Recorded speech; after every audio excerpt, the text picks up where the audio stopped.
Alright, hello everybody. It's time to get this bad boy started. 10 minutes in. Oof. Okay. Well, there was some important stuff that we had to go over. Ow. Um, we have one player who unfortunately could not maintain their schedule, so, you know, getting things set up moving forward.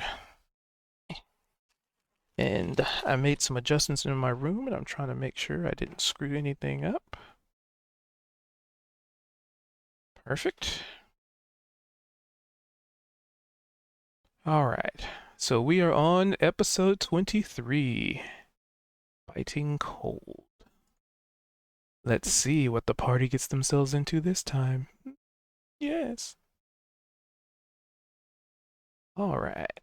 Boop-a-doo. Boop.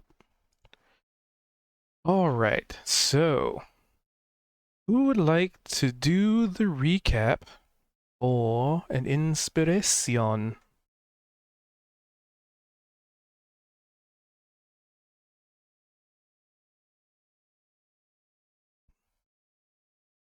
I'll And, bow out since I didn't catch the whole stream.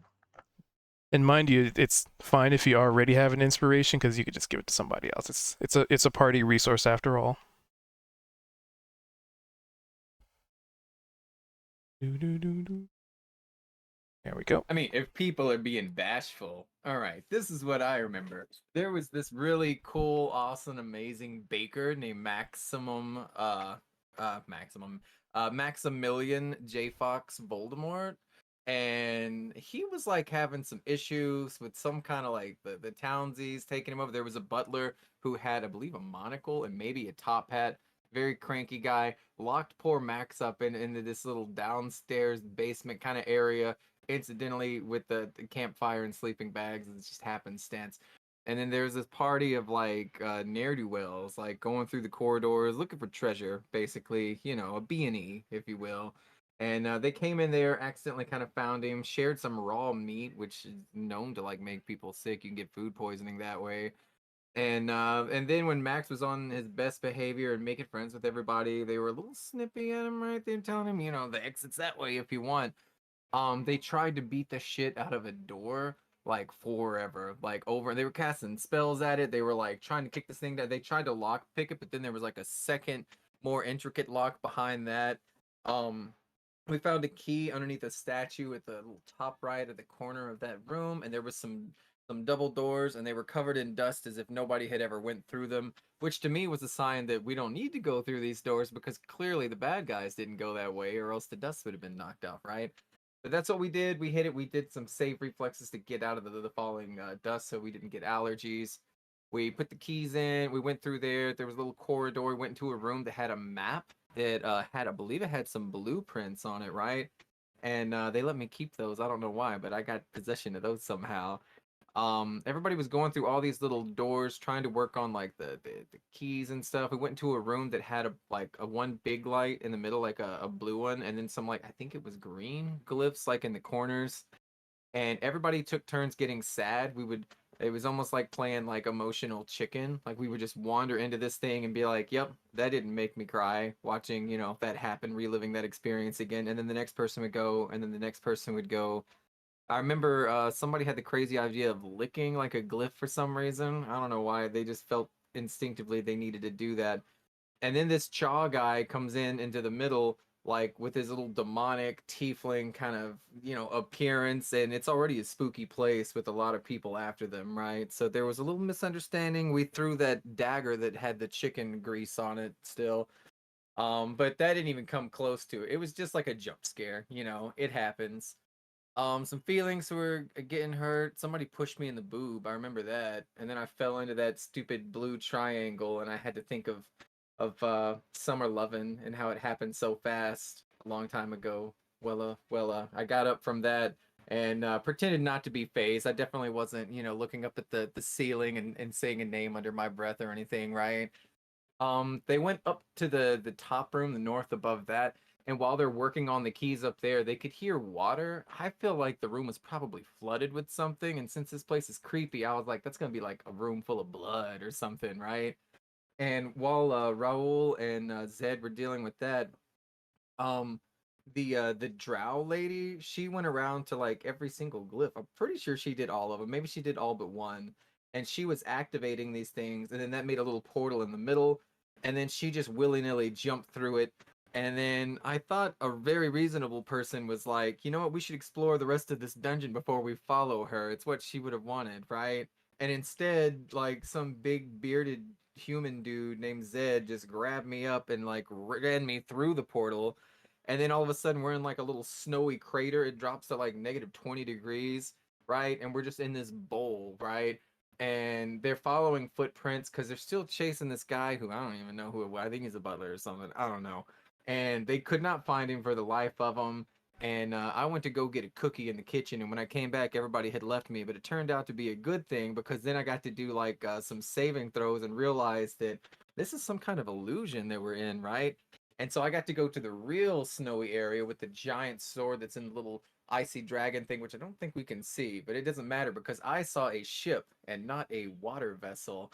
And I was like, treasure. There we go. Oh, and I made best friends with that dwarf, right? And I spelled his name in the sky with an arrow pointing at our location because in my mind I thought we had been translocated. So maybe they could veer over the horizon and be like, oh, that's where they're at, which was not anything remotely to what happened, right? Um, and then everybody was kind of like doing their own, like, I'm gonna explore, I'm gonna go over here and see what this cave is, I'm gonna come over here and do this thing, and I think that's kind of where we ended. Indeed, you All That right. are. was the most delightfully biased uh, What? recap ever. It's accurate and totally biased. Love it. Thank you. All right, you have earned yourself an inspiration. Go time. Woo. So yeah, Thorough, entertaining, poetic, ironic, sarcastic. Jeez, I do feel inspired. so I do recall we ended with Niavara heading, along this path over here. Has anyone described to Max what we're actually doing down here? Where you just found Nope. them, untied them, and they've been just coming along? I told them that I'm friends with like the town and I care about them and that I have my own friends who are trapped and lost. I have family members, right? Oh. And they asked how many and I was like I got 12, right? And each one more handsome than the last if we could find them. And then they really didn't care about saving people. They seemed very standoffish to me, this whole group. Oh, Cha doesn't know that piece at all. If he did, he would definitely be more inclined to hurrying because we're nobody's explained. Okay, that's good to know.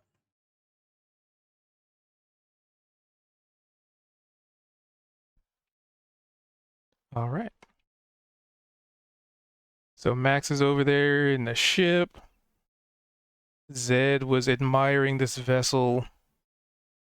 Shaw was summoned here. Oh yeah, that was classic. By the way, he's still shaking off the embarrassment of being summoned like a devil by his friend. Um, or deep down inside, he thinks it's secretly cool, but was also embarrassed. Not the only one in the party embarrassed right now, I suppose.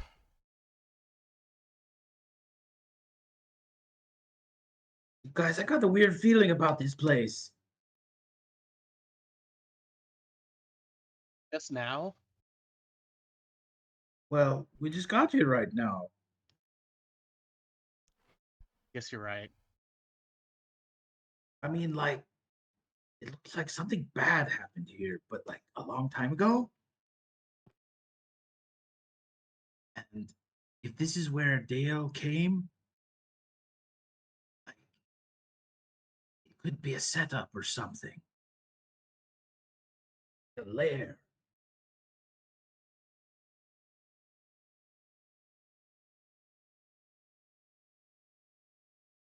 I guess just be careful. Yeah, we'll have to scout around here and see what kind of strange stuff is here. Look, there's tree roots underneath the ice.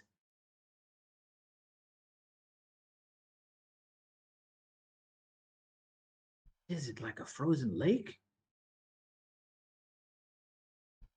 Yeah, so you're kind of observing the terrain you walk on,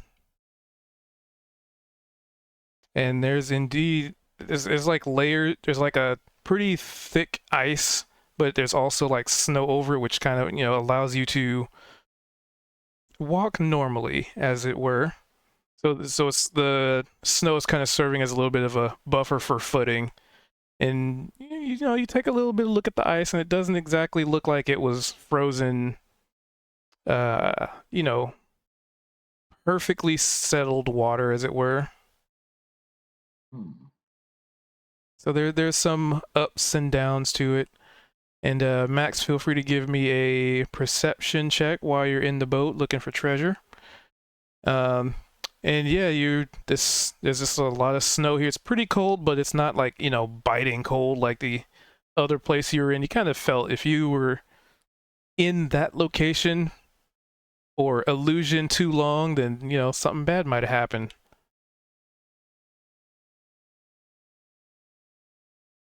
Just Max. 16. 16? Yep, just Max, have because that Max actually experience? jumped into the hole. I'm in a hole down here, right? Max, are you okay?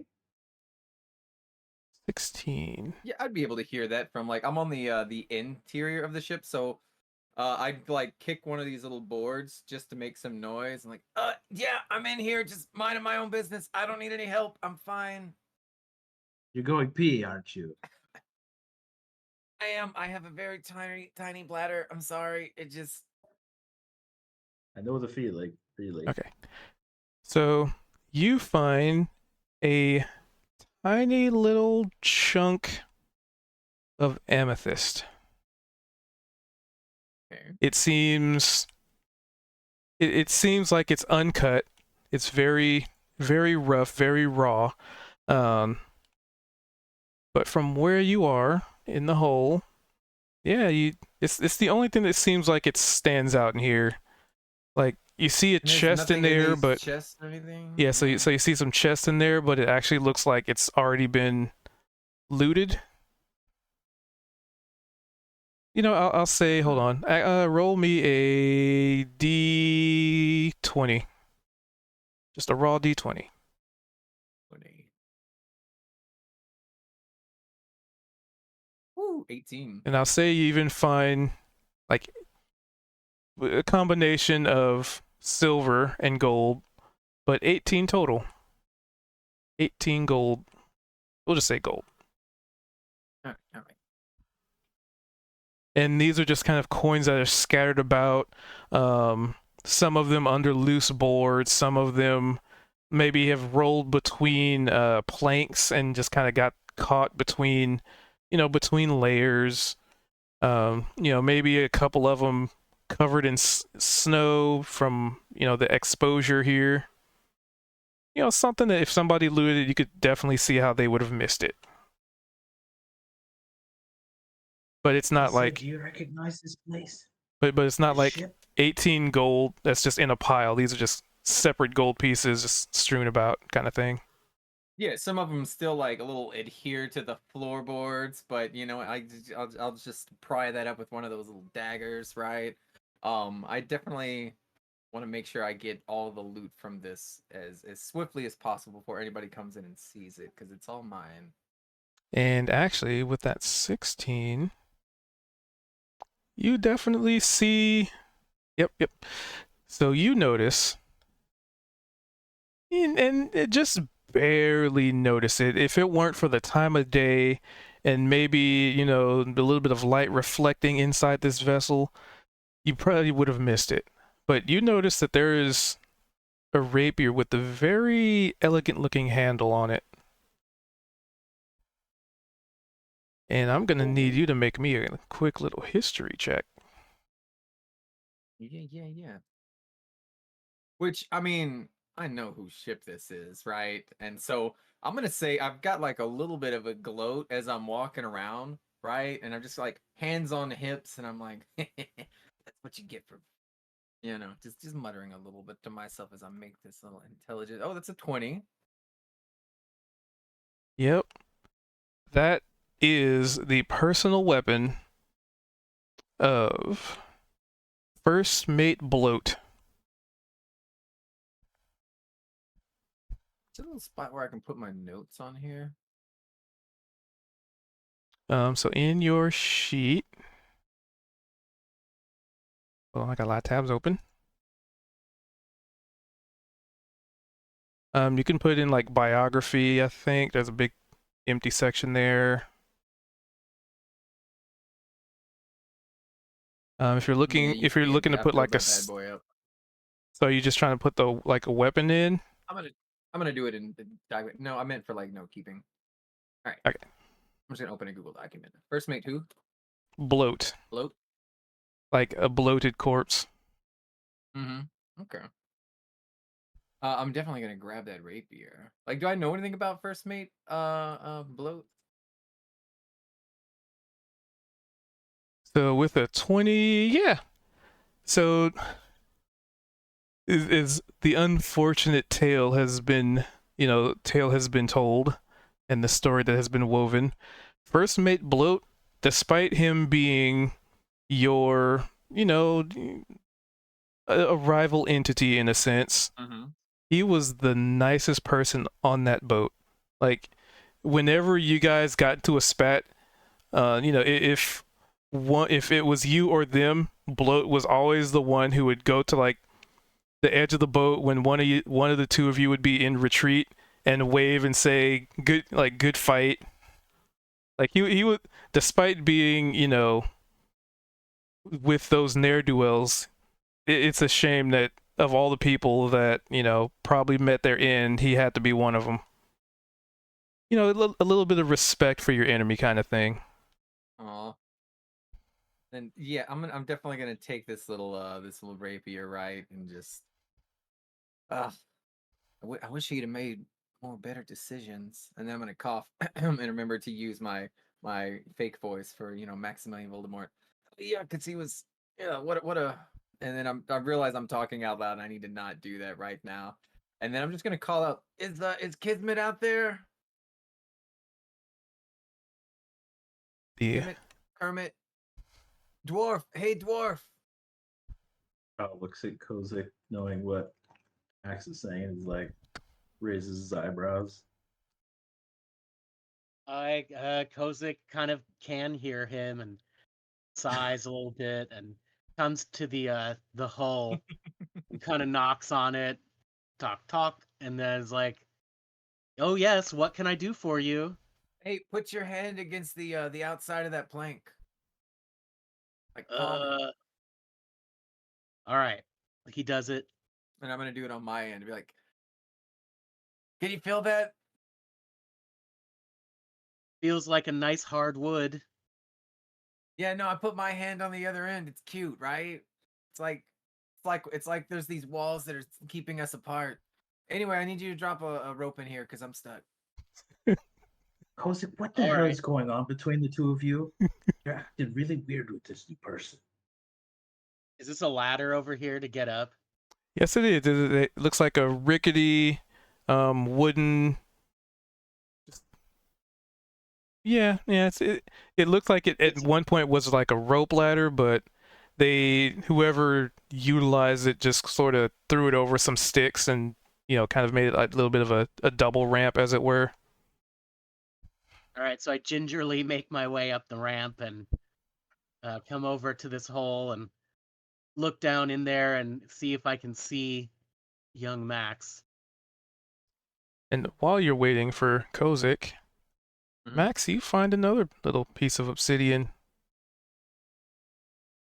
as part of that 16. Wait, you said another. I found amethyst first, so amethyst and Oops, yeah, obsidian. amethyst. Sorry.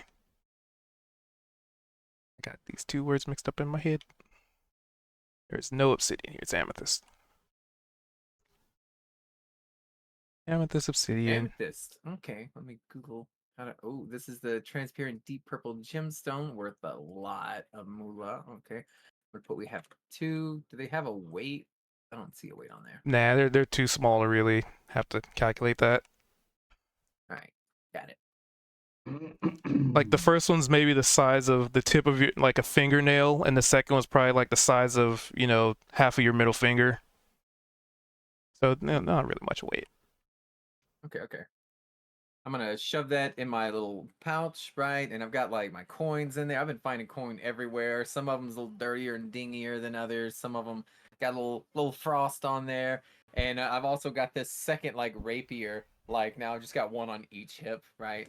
And I'm gonna look up, and I got like the faintest kind of illusory kind of trace of cat ears going above me, and a little tail behind me, right? And maybe some whiskers, but it's very like faint, like it just kind of, it's almost transparent. It's a little illuminated magic, maybe like a neon light blue, like a baby powder blue, right? And I'm looking up at Hasik. Is that right? And Rosie. like, oh, hey, I'm down here. Just could you throw a rope down here or something?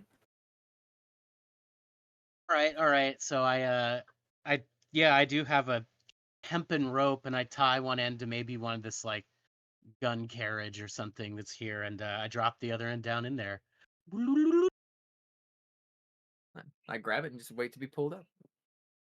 Oh, okay, Your Majesty, you wait to be pulled up. So I do kind of hand over hand. I think I can help pull him up here. Alright. I wanna like the very bottom before I get in, right? I wanted to kind of like where you do with a yo-yo, you make the little hoop and then you stick it through, right? So I'm gonna make a little hoop and then I'm gonna run the rope through it. That way I can put my foot on it so that it's like sturdy, right? And then I just Right. hold on like a little elevator going up. One hand on my hip, one hand on the rope, and like my chin pointed towards the sky heroically as you do all the work. Yeah, Kozik, do I need to make a strength roll here? No, Okay. you've Yeah, he tied it pulls him up. off to something secure. Yeah, the gun's pretty heavy, so. Yep. I attempt to pull him up then. All right. So while you do that, Neavar, you were walking. This is all happening at the same time, kind of thing. Yep. So you were walking east. Yep, Where? towards there's stuff over here. Now Raoul's over by it. Well, technically, yours happened first. So Okay. because you were when we ended last session, you were already heading that way. So that's just a. We'll get to what happens to Raoul later. Anyway. So yeah, you make your way over here, and hold on, gotta check something. Just checking something. Gotta make sure I use the right measurement tool.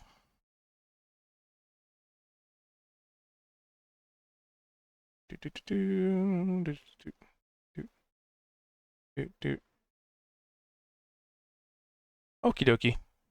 So, as you begin making your way closer to this crystalline structure, this open cave, but mostly to investigate this this what looks like aged old campsite. It is almost like a flash, almost a flash of light kind of thing, just in the time it would take for you to blink, just out of nowhere, you suddenly see this massive, huge, very nice looking, albeit, but this massive sword just jammed into, I mean, from your perspective, just into the ice in the center of some kind of frozen lake.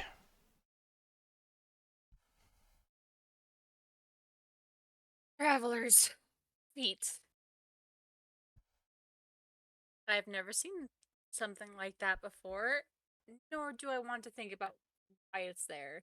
I will not get involved in the affairs of giants. I will say something to them later.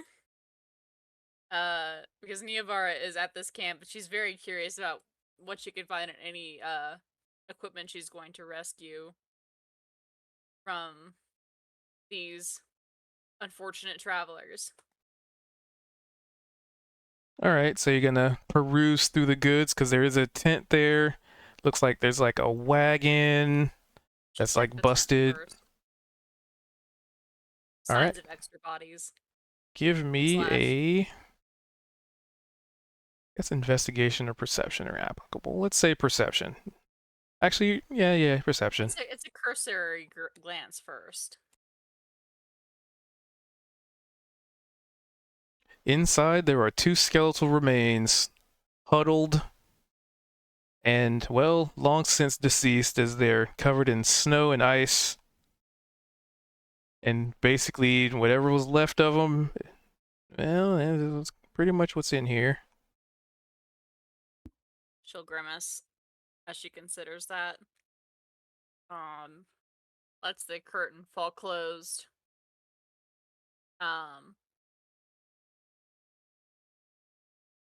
Can Niavara do a medicine check to see if, like, what they died from? Sure, yeah, I mean, you're not in turn order.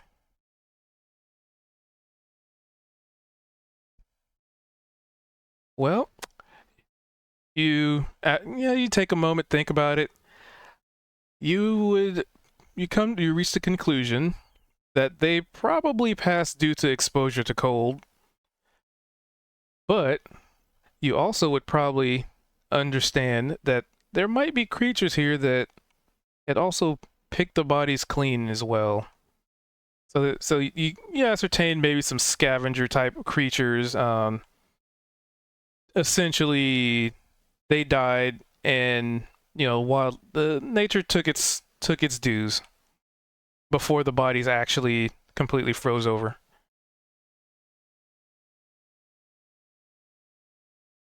Unfortunate. Can't help that, but it is a good sign that they probably shouldn't linger here because Niavara is not built for the cold, in spite of the snow name jokes. But there are two bodies outside, which I was kind of wrap that into the similar situation.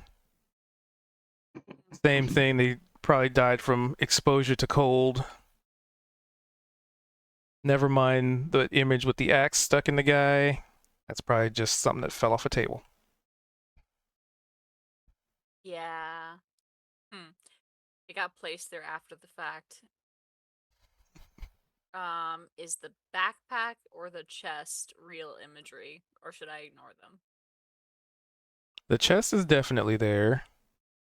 The backpack, I'll say you notice it with the 13 because it's, in a ruined area, as it were, so it's also just covered. So basically, actually, before you see the backpack, you pretty much know it's just a pile of snow that doesn't make sense.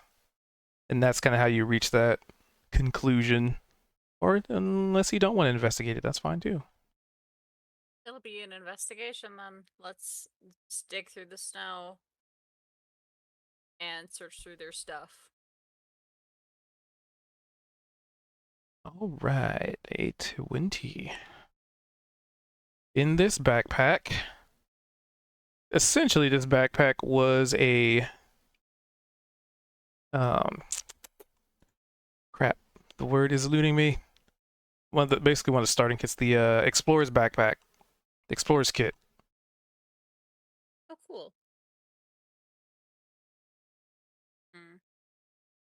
Niavara figures she's gonna hold on to this and, like, use it to replenish the group's resources.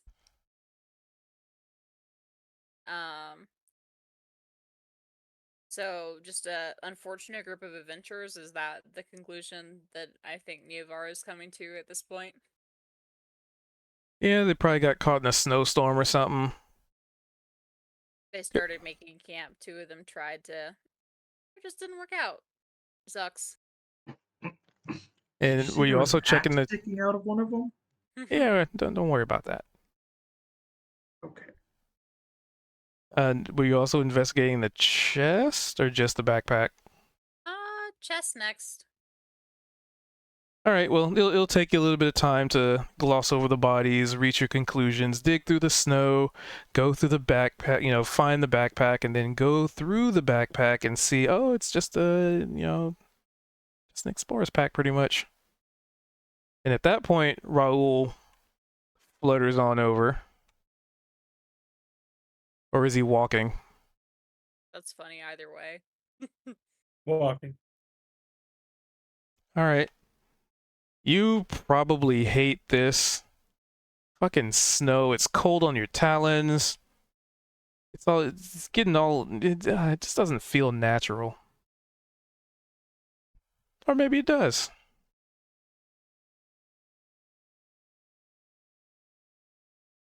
But what are you doing over here? I'm looking for tracks for Dale. Figured a little campsite would be a good. Give me a survival.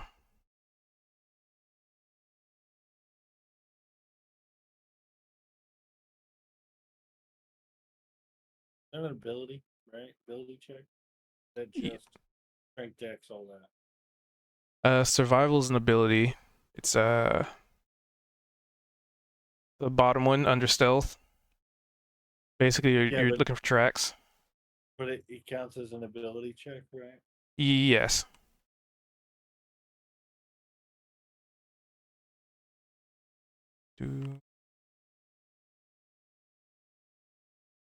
Oof. With a 12, you are not really able to discern many tracks. Well, I should say, you discern many tracks, but the unfortunate circumstance is there's a lot of tracks.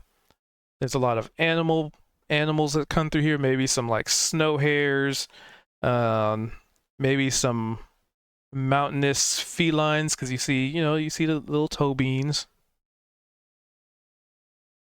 And of course, footprints from Niavara and your own talons kind of intermingling with it.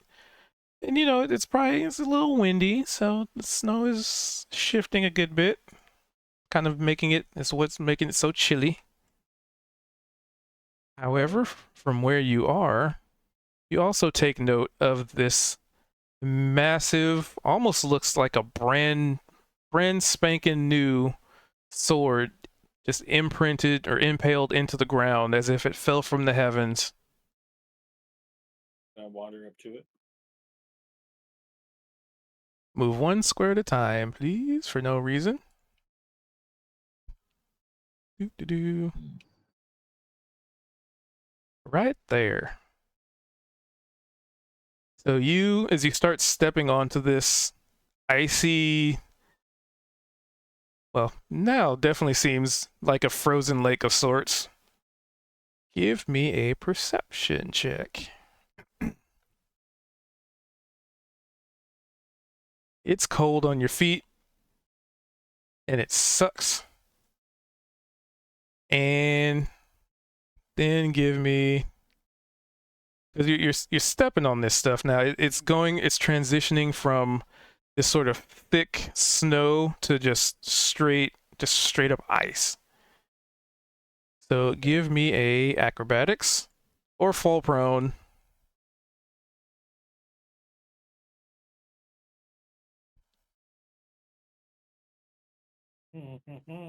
Got it.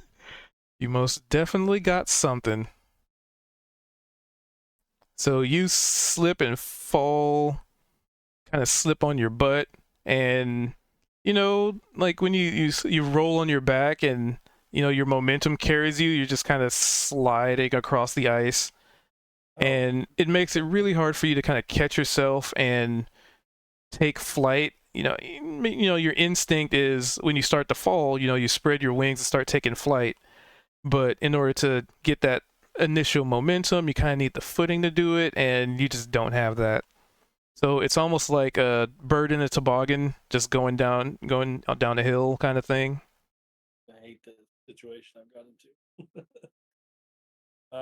Where does it move me anywhere? There you go. I took care of that for you.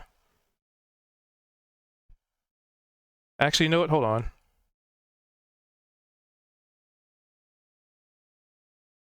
Roll me a D8.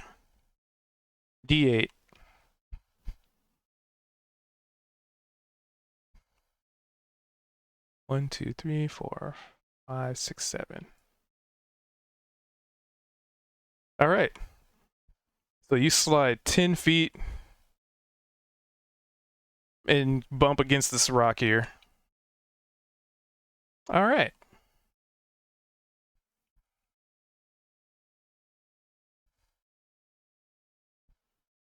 I guess I could attempt to get up. All right. Let's see. You are still within there, so it would be another acrobatics. Don't worry, it's really easy. So Pinballing around this ice. So it's like watching, for those of you who can see this, which is pretty much just Niavara, you see Raul trying to stand up, but he's having the hardest time. He's basically standing on ice and his talons just aren't helping him very much. Imagine a bird person trying to learn how to ice skate. And he's just like against the side wall, just like trying to grab onto something. But unfortunately, there's no like rails to grab onto. So he just kind of slips back down, like prone again, just like over and over. And it's probably somewhat comical. I get back up and over again. I'm gonna lay down on my stomach, grab the ice, try and pull myself and slide on my stomach to the sword. Niavara is in fact watching this with a great amount of humor. She's not quite sure how to assist him, considering that she's also not necessarily sure if she's going to be actually useful. All right, so since you're laying prone, and you're Kick off the rock and grab the ice and dig the talons and go try and jet myself towards it.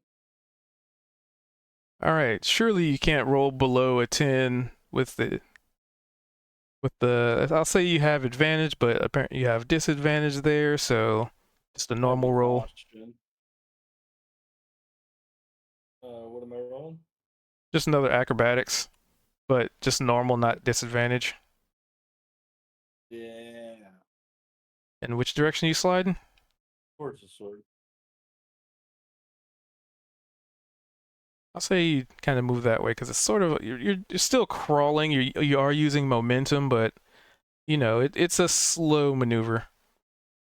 So while you're doing that, the camera pans over to the vessel of individuals being pulled out of a hole.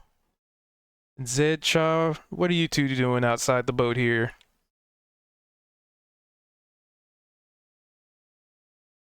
Chom walked up to Zed and was just asking him how he was doing. How's it going, Zed? I think for a moment, it's almost like Zed doesn't hear Cha. He's still got his palm just rested onto the wood paneling and planks of the ship. The first time he's seen a ship since all of this has happened. He's kind of not like petting the ship, but he's just running his hand along some of the grooves and just more or less just mesmerized that he's next to a ship again after so long, after it's felt so long. And he'll kind of blink a little bit and realize that Chaw's talking to him and look over and just, reminiscing, I guess, is old Shaw. How are you? How are you, fella? Looks at him just knowingly from having told his story to us and just kind of smiles and nods. It's like, I really don't like the cold, but You know, I'm happy we're all together. We have a new friend. They seem pretty delightful. They may have some bad habits like you, though, Zed. Possibly. There's. I will say when we first met him, he gave me.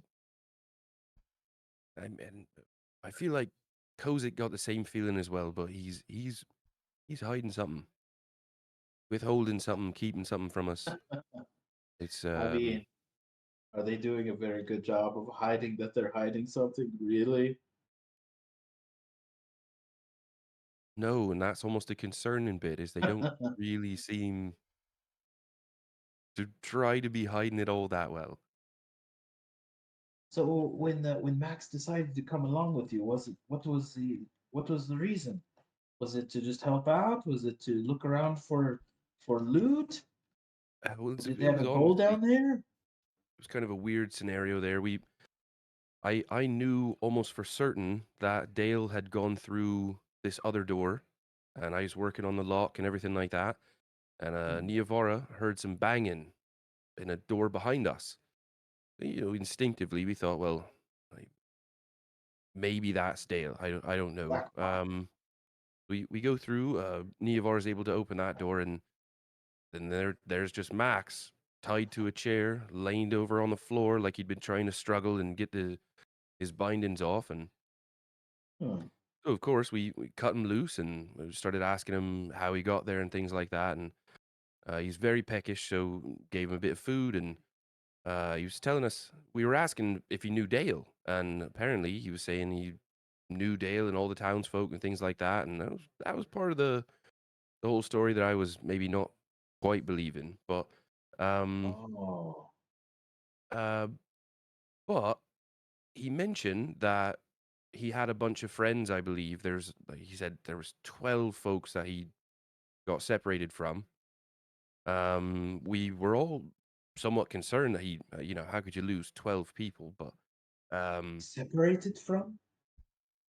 well, that's the wording I'd use. They weren't there. And it didn't seem like they had broken free or anyone else was tied. It seemed like it was just him there.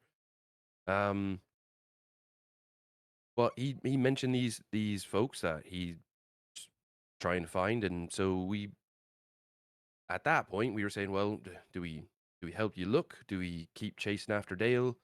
And trying to figure that. Well, we're already here, so we might as well just keep running after Dale and maybe find his friends on the way. I'm not sure. Did he say why Dale had tied him up? Yeah, we kept trying to pry as far as his captors and things like that, and it was some of which information that we weren't really able to ascertain. Um, Hmm. Apparently, it didn't sound like it was Dale that actually tied him up.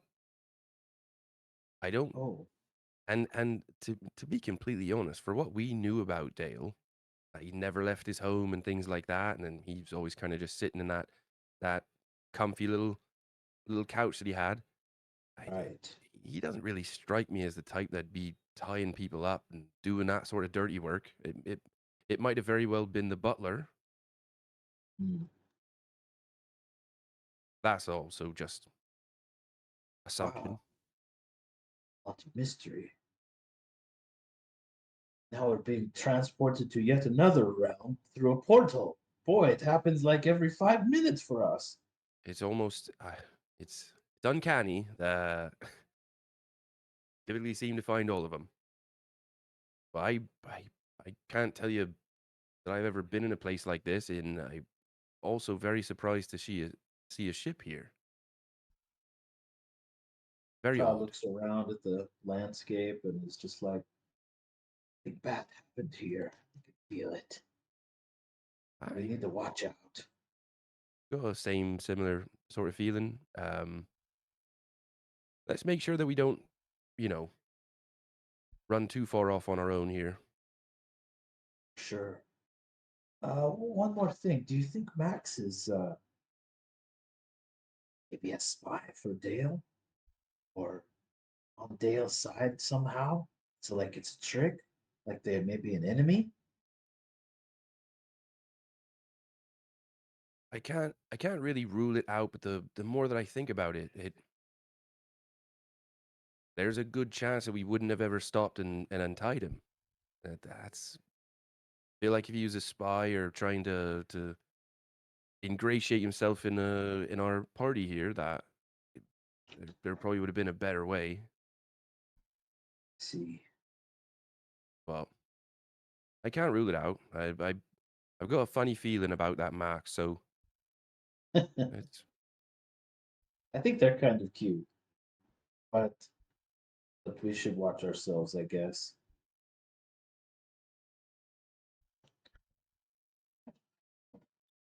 I'm Zed'll glad you nod got to see a ship again. at John. Um, and yeah, to that last point, he'll just kind of glance over to the ship and um, is there are there any like markings or anything from the outside, basically where Zed's standing, Zed and Cha, um, that Zed might recognize, or From anything that he might be somewhat familiar with, or from where you're standing, I mean, you're kind of like up close to it, so right? you might have to. I mean, I'll say I'll just kind of give it to you because you are a sailor to kind of get a feel for the ship. You probably would have to go around it, check it out, check the structure, because right now you've only really seen one facet of this vessel, and this facet is pretty much in ruin. So Okay. to ascertain to gather more information, you would probably conclude that you'd want to go around, check it out, get more information, structure, architecture, etc. Do I have, and this kind of goes along the same lines as far as looking around and things, but at least from where I am now, can do I get anything as far as like how this wreckage happened? Like, is it run up into anything on the front portion where I'm standing, or is that again something that I would need to kind of poke You around a little you more?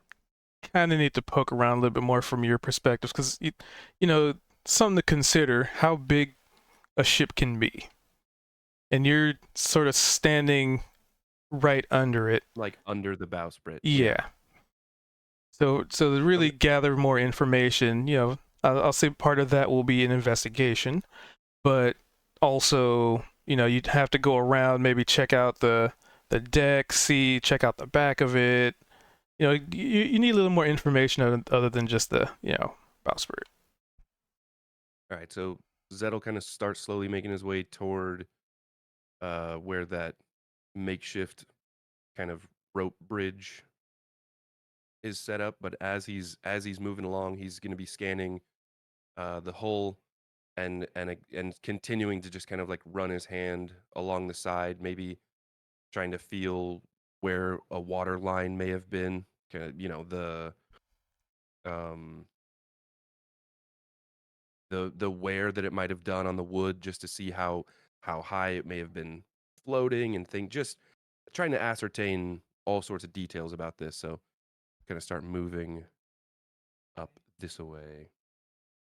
I'll keep walking with him and kind of chat a little bit more. Just say, hey, that was really cool how you somehow summoned me from where I was right in front of you. Um, you know what? If you can ever do that again, you have my permission.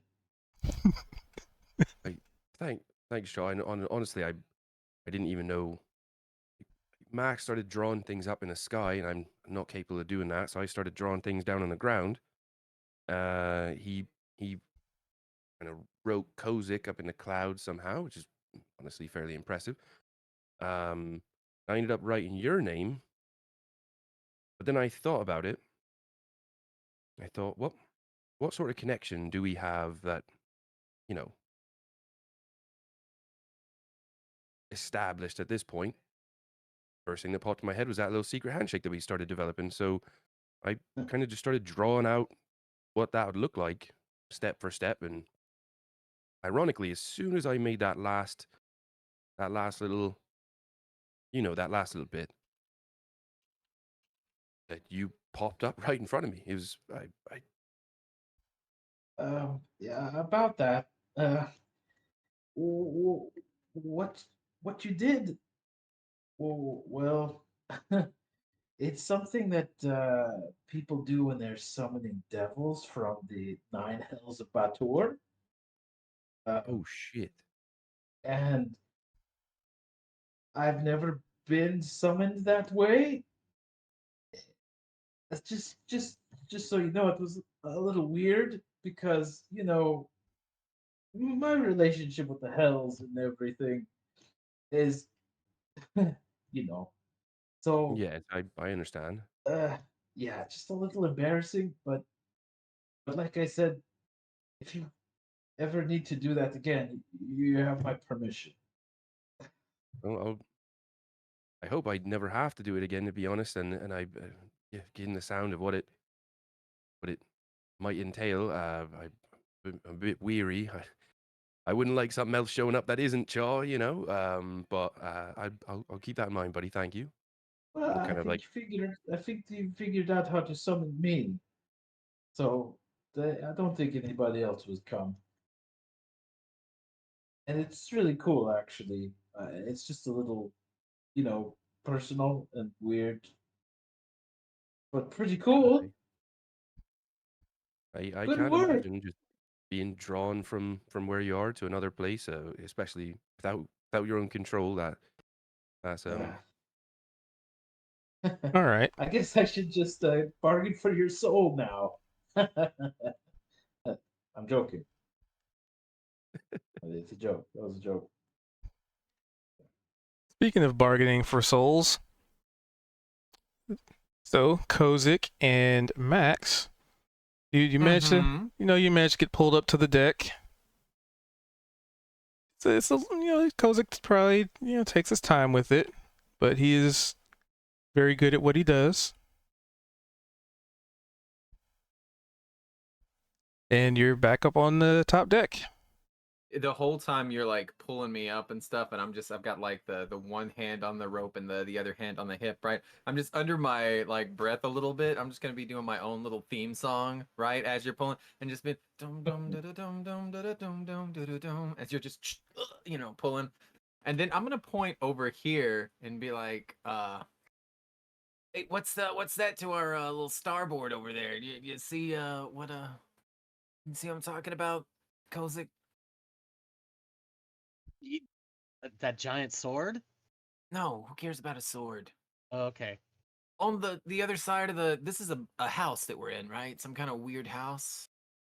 Over there on the rooftop next to that frozen man. Okay. And then I'm gonna like be fully up on the board. Like, oh, thanks for the rope, by the way. And then just again, I'm gonna slug him in the shoulder just to ow right there. Um, would Pleasure. you mind going to get that? Pleasure. Um, Please and thank sure. you. Sure, let's go check that out. All right. You ever lived in a house like this before? I can't say that I have. What a weirdly shaped kind of place to live. It's cute. I like it a lot though. My people tend to live underneath the earth. So this is a bit of a novelty. Yeah. Looks Some kind of almost like a great. fortress. It does look like a fortress. I bet somebody was rich who owned this thing, huh? What is this? I'm not even gonna touch it. I'm gonna wait for you to pick it up. So you see, interestingly enough, among all the damage, among all the overgrowth, the snow that's, taken over, the ice, these iced corpses, there's a perfectly affected little teddy bear with this nice little red bow tie and its beady little eyes. One of them kind of sticks out a little bit, like like it Oh, might need to teddy be bear. reattached or something. It's like little button eyes.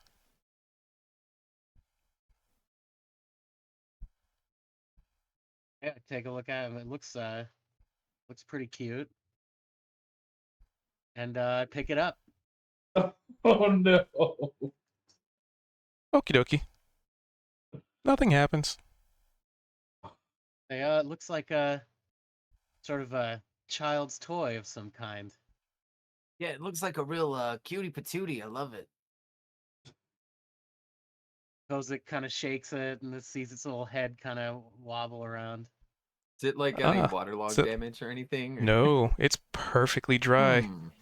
And Kozik, Hmm. you looked at it, like riding it right into the depths of the soul, in the Yeah. eye hole, in the eye holes.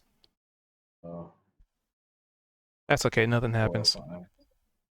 This is the ultimate horror. Hmm.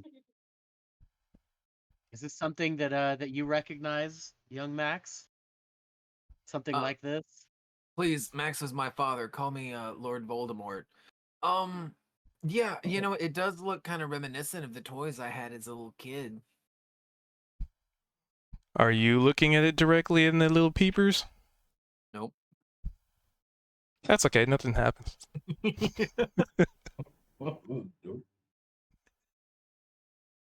I think we should keep it just in case, you know, I mean, you if we come across any kids or anything, I don't know. I got a real soft spot for like the younglings, you know what I mean? And so if I can, I always try to like you know, bring food and toys and whatever. Like there's orphanages everywhere, right? And just you never know who you're gonna come across, right? And it don't weigh much, right? You could put that in your little knapsack, maybe. It'll be a nice mascot for our company here. And I kind Yeah, of affix it onto my leather armor, like onto the front of it, like a little hood ornament. yeah, that's a more selfish lens to look at it through. Sure, we could do that instead. Just so. Forget about those orphans. What was I thinking? How do we get down? Where's the ladder? It's behind you. Trust me, if we run into some orphans, we'll see. Let me know when you see some. Yeah, okay.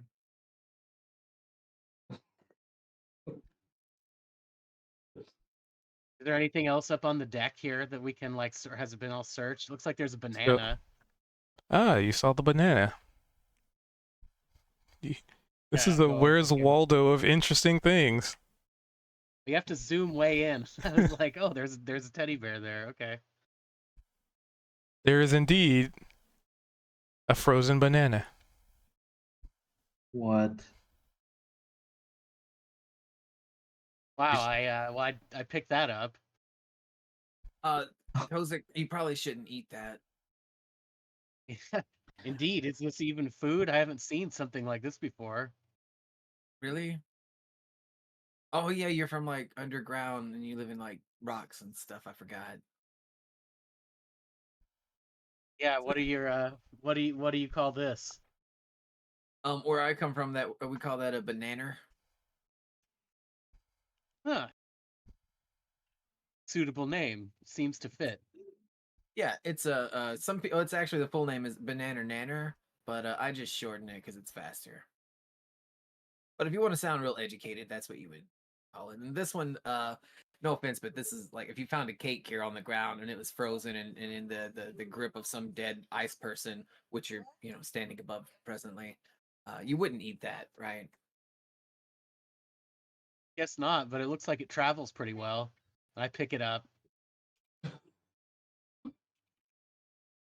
Okay. Say, what are these So, big long things right here with the wheels and the little skulls carved into them? There's a little hole in the end. I was kind of wanting to peek inside and see what that's about. Do you know what these are?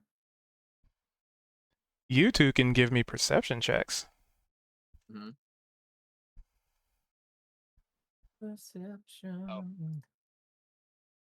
sorry. Gotta get my sheet there.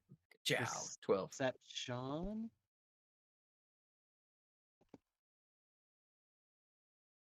Yeah. Okay, well, Max will see it.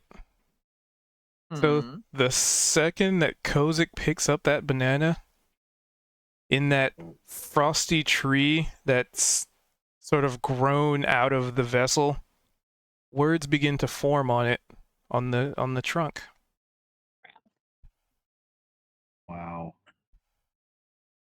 Almost like somebody's just scratching words into it in real time. All right, I'm gonna slap Kozik in the arm. Ahoy, Cozy, come here.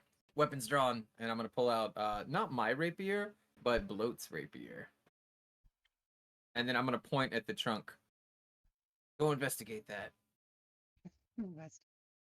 Well, I pull out my my little throwing hammer to have that out, and yeah, I take a look at the writing.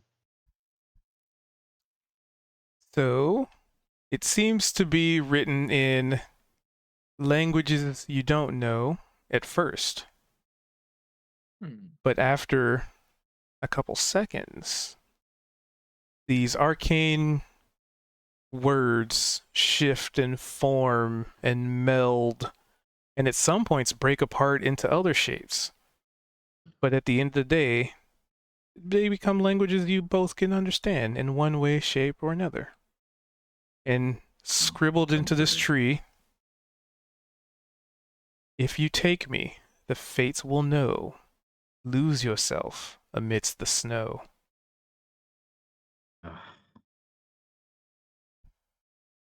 Do you think that this bananar came from this tree?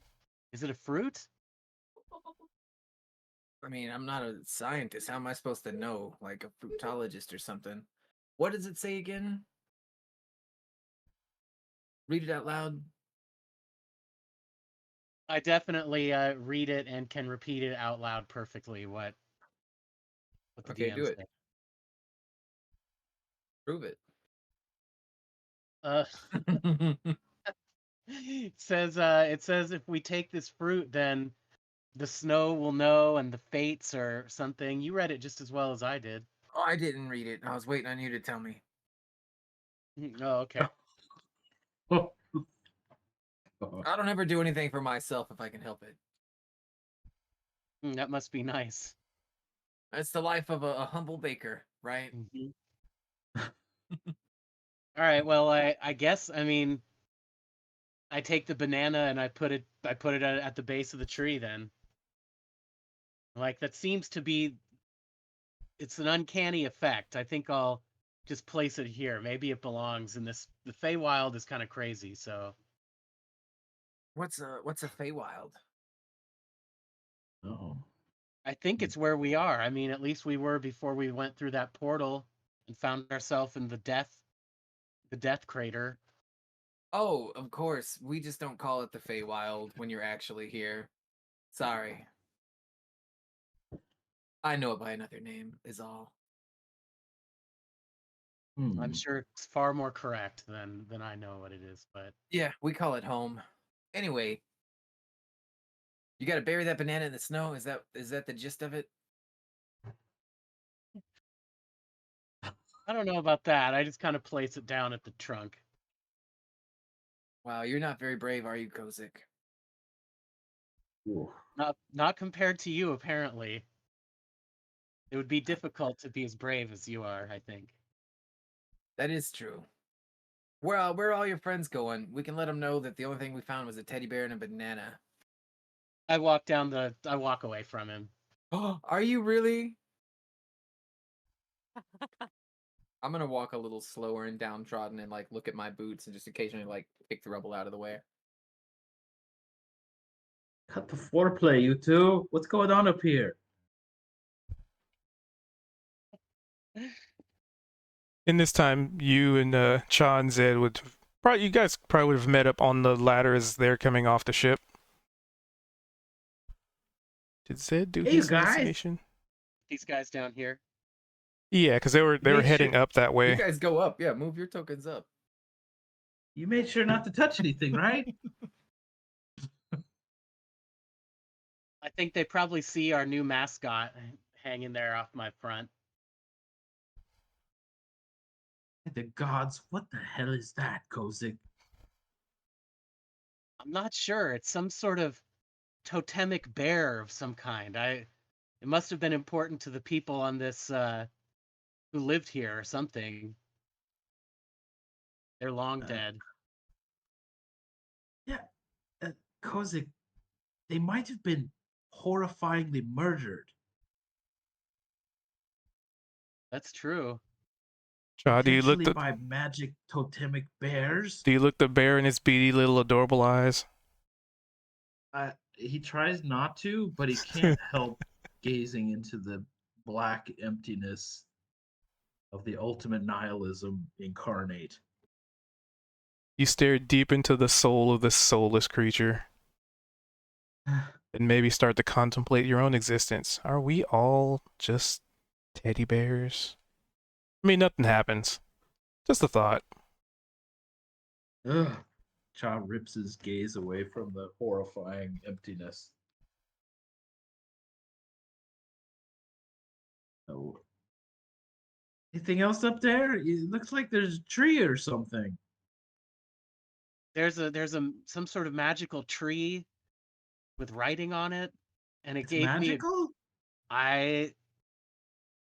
words appeared in yon trunk, and I had picked up a strange fruit. I know it sounds weird. It just happened all so fast, and it kind of gave me a warning. So I put that fruit down. Looks at Max. Like, that's what happened? A fruit? Yeah, And he a was real tree? skittish about it, and I'm just gonna trust his instincts. And if he says it's a bad idea, then I believe him. But it wasn't a bad idea to pick up the teddy bear thing and stick it on his chest. Oh, we didn't get a message from a tree about the teddy bear. Oh, uh,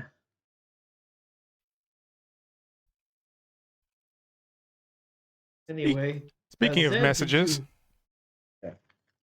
gonna pan the camera on over here to the dude that you could probably, let's see, you can probably hear the sounds of somebody. Let's see, how far is he? Weird scratching noises. That's 75 feet away. Yeah, you probably wouldn't hear that. How Sp- loud's he being? I don't know, how loud is he being? Roll, are you Yelling. squawking? Yeah, I mean, making a clamor, that's for sure. It's still 'Cause I got, still a I ways got out though. what I got on me. It's leather armor, but I mean, I've got a javelin, a bow, 50 pounds of rawhide. I get to say this, as an ice skater, you can in fact hear someone take a nasty fall across the ice. My mom remembers me getting my first concussion, vis-a-vis the sound of it. Oh, oh, I can Can you, imagine. can you mimic the sound at all? I don't remember that night. Uh-oh. You know, my mom was like, it was like a really harsh snap. I hit the back of my head smack on, Oh. went down. So we could probably, 16. like, Diavara heard him for sure. Yeah, Neovar definitely heard it because Like, how far is 70 feet? Like, football field wise? Because, like, that's the size of the ice rink. I mean, I measure things in football fields. So one, because I'm America, we measure everything in football fields. Yeah, ice rink is 200 feet long. Yeah, 30 feet is 10 yards. All right, It's not actually that far. I'd say you guys hear a thud, but there's this huge hulking fallen tree.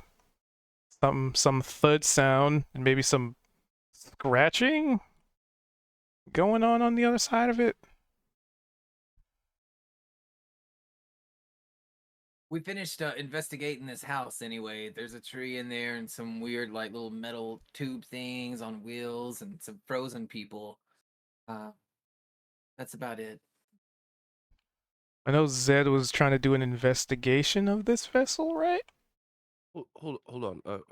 What house? I'm just gonna pat the little plank right here of this boat. This one right here with the ladder entrance and all that. Cute, mean but the- not for me. You mean the Just- ship? With the A most what now? blank stare. Zed's gonna look at Kozik and look at Cha and just have these kind of dull blinks almost just to say, "Are you kidding me?" Kaw's brows also furrowed. Um, Max, do you All right. know what a ship is? You ever Oh, heard of a ship? sorry, you're gonna have to explain it using different words. Uh, where, where are you from again, Max? It's a long story. I'm from home, which is what we call the Feywild, and it's like I don't want to get into it and bore you, but we definitely don't have any. What do you call it? Chips. Yeah, ship. So you're So from that's the a style Feywild? of housing, is what you're explaining to me. In a No, way, its Well, purpose is that's better more or with all this less stuff. Yeah. to traverse. Uh, I'm most familiar with it being on water. mm-hmm. However, as soon as we got here, some of these homes, as you like to call them, were flying around in the sky, which I'd never seen before. But Oh wow, that's amazing sounding. yeah, we actually watched one of these crash into a mountain. Oh, I don't mean to laugh. I'm sorry. It was kind of sad. But we never I actually can made our way imagine. there, so maybe everyone's all right. That's the Hopefully. best you could ask for. Yeah. And this is one of those. There's no water here. Well, there's frozen water where you can hear the ice breaking way over there past that humongous tree. Zed'll kind of scratch his head with the puzzled look and say, "That's what doesn't make sense to me as well. I have no idea how this got here." If this was sailing the water, wouldn't it be like half submerged? It looks like it's just in the snow with a bunch of holes in it.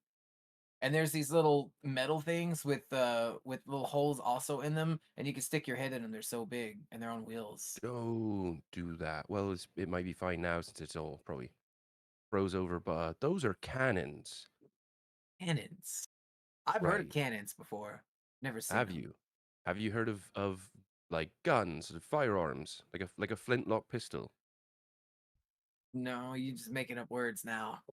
Yep, of course. So those cannons. Did you see any sort of large? Oh, it's gonna might sound odd. Did you see any large balls up there? Oh, yeah, I certainly did. Kozik was standing above me and reeling me up with his big, thick rope, and I God. saw a lot of balls, like metal, spherical. They came in like little boxes, maybe a dozen or more. Oh, Yeah. Okay. Right. Yep. glad you didn't take that where That's the everybody thought you ammunition for those cannons. If you saw how large they were. uh, I mean, they're a little bigger than my fist, I'd say. Uh, it it looks like there was some kind of maybe horrifying magical battle here, if I could guess. And whatever did it might still be here. Did you Just find any evidence of that up on the ship? Are they outside of yeah, did outside it of seem fruit? like anything that was attacked? Like it was attacked? Yeah, yeah, it definitely looked like they were attacked by probably somebody like a crew or something, much more handsomer than them. And they were all like splayed out, but they're frozen, right? So it's like they died and then they froze over. And there was like swords and maces and kind of stuff like that, and some empty boxes. Nothing was really like festering though, but I guess that's because the ice preserved it. Whew, it's a lot to unpack. So, did you know this crew, Max? No, but I imagine that you all do because you're here searching for your ships. Dale, In right? insight check. Does Max know who this belongs to the ship? I don't know. Son of a Oh, bitch. 10. Oh, that looks great. You shitting me? I plus 8 and I rolled a 1? A natural 9. Yes, My let's god. go. Come on. What? No, I certainly don't know anything about airships, nor the first mate bloat, or anybody who's on this fucking, little airborne vessel here. I was looking right in Max's eyes. Zed's gonna be peering off toward the ship, just not making eye contact with anyone, and just kind of whisper loud enough to where he knows everyone around can hear him. Like, that's what I'm talking about, y'all. I'm gonna not make eye contact with anyone. So it is a vessel of some kind and not just a fortress or a house, huh? Oh, I guess it does look like one of those flying vessels that we were looking for. when you put it like that, it certainly does seem that way. Oh yes, it's all coming into clear view. Wow. Mhm. Kozik? You didn't know it was a ship either? See, I'm not the only one. I've seen little skiffs and things maybe that out on the Exactly. I'm gonna water. snap at him. It looked like a skiff if it was like enormified, right? It almost looks Uh, like it's part of the landscape here. It looks like it's been It here has for trees centuries. growing out of it. Yeah. Are you guys high? Did you eat something up there? There wasn't anything to eat but bananas. There's some sort of magical fruit up there. You didn't eat it, did you? No, I did not. Are you hungry? It's still up there. No. Certainly still is. Did it look frozen or bad? I don't know. It looked like a strange fruit that I had never seen before. It was yellow and Tell kind him of what, crust. what it's called. It's called a bananar nar or something. I trust Kozik implicitly, so whatever he says, I'm just gonna believe. Well, I There's too much we could, deception we to could have some fun unpack. with that. Just pocket that information. Right. Hey, Where are your friends at? There's the drow and the big bird. It's yeah, funny that they you went off mentioned on that. their own. I wish they hadn't done that, but they did. Maybe we should find them, I guess. I'm just really concerned about everyone's safety. I'm sorry. As the camera slowly pans over to the bird person who has slowly scooted on over here. Raul, you have made it to the blade of this sword. It is humongous. It's massive. It towers over you. You Um, pale in comparison to the size of this. I'm gonna set my bag of hide down at the base of it, fly to the top. All right, let's see if you can get your footing. Come on. Come on, Ralph. You can't possibly fail it. Okay, 10's just barely enough. Shakily stand up.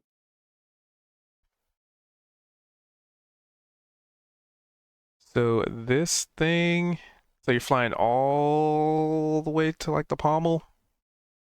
All the way. I'm gonna sit on the top of This it. thing And is a good 100 feet in the air. It's fucking huge. But you have flight, so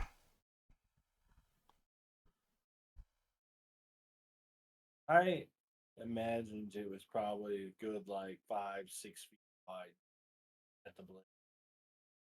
oh, more than that.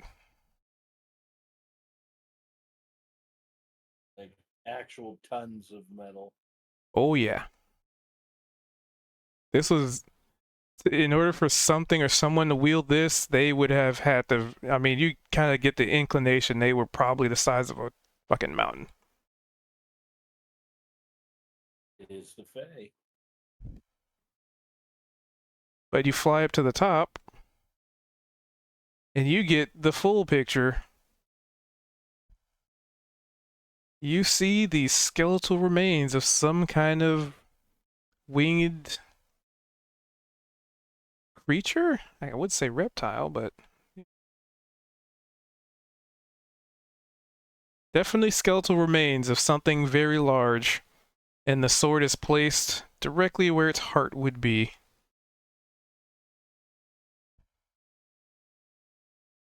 Oh, well, look dead. I mean, it's a skeleton trapped in ice. That doesn't mean dead. Well, it ain't moving.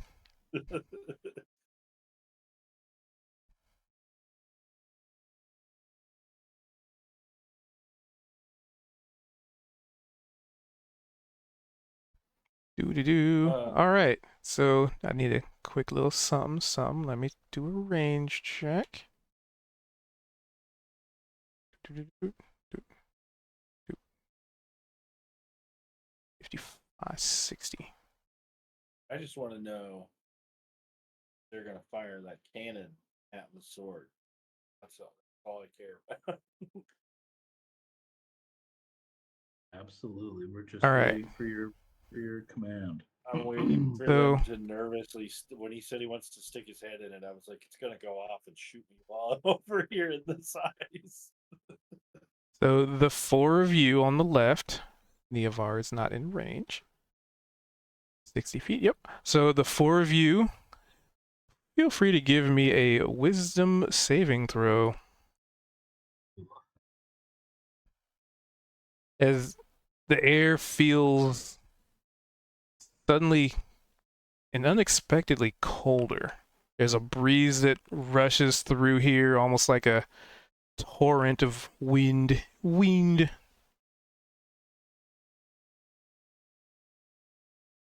So Zed and Kozik.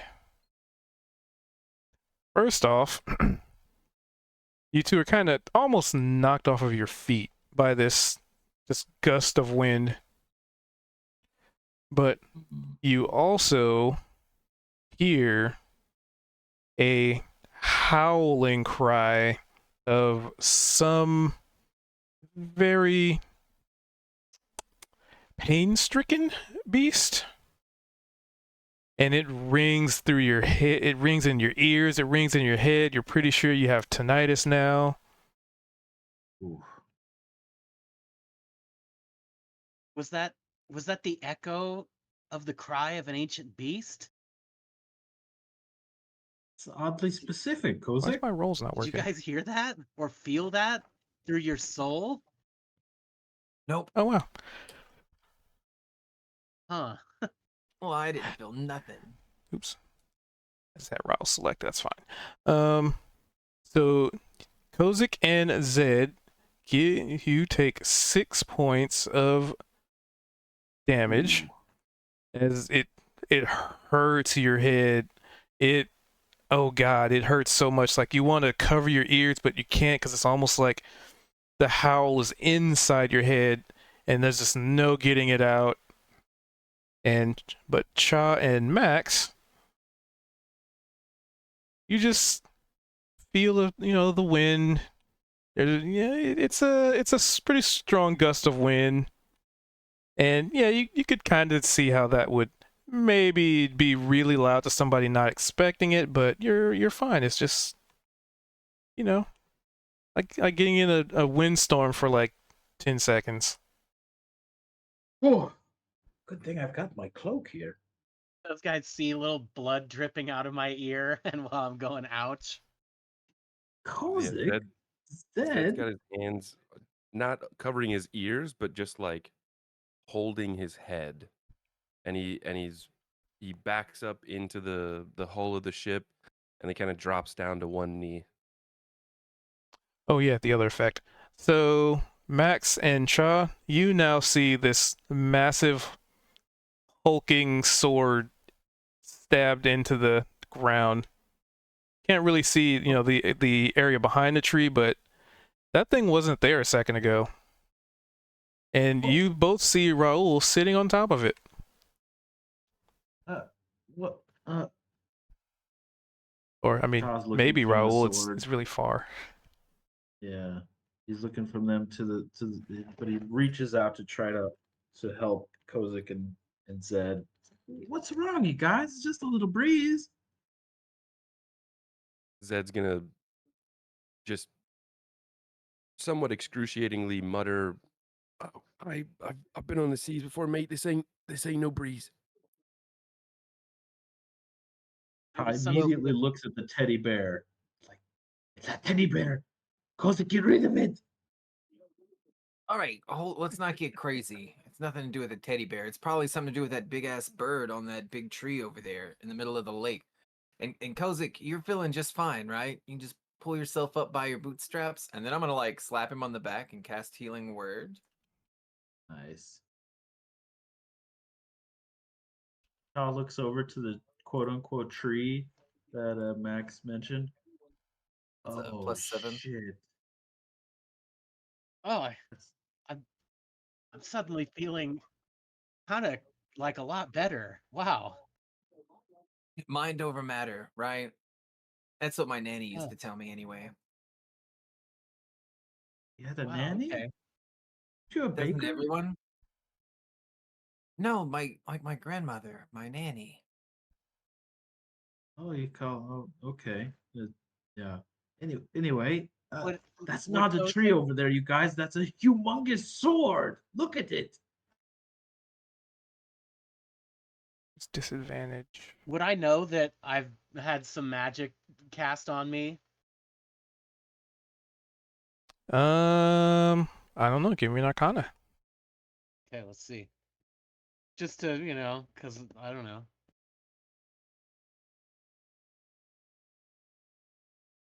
Hmm. Uh, I mean, I'd like to Yeah. say, this almost felt like an attack, like a chill from the wind, like getting so rough with you, right?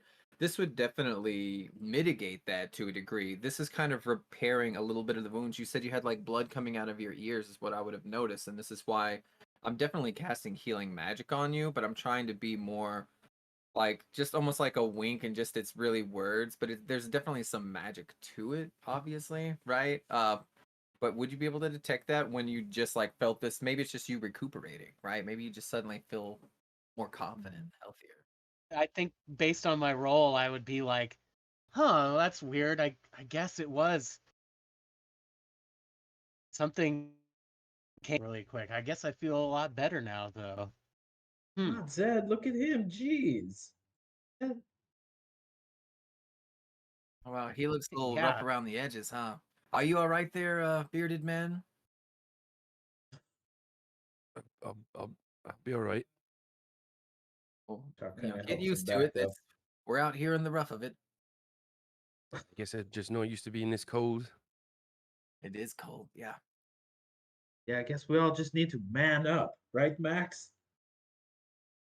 Yeah, you know it, best friend. I'm gonna hit him again in the shoulder.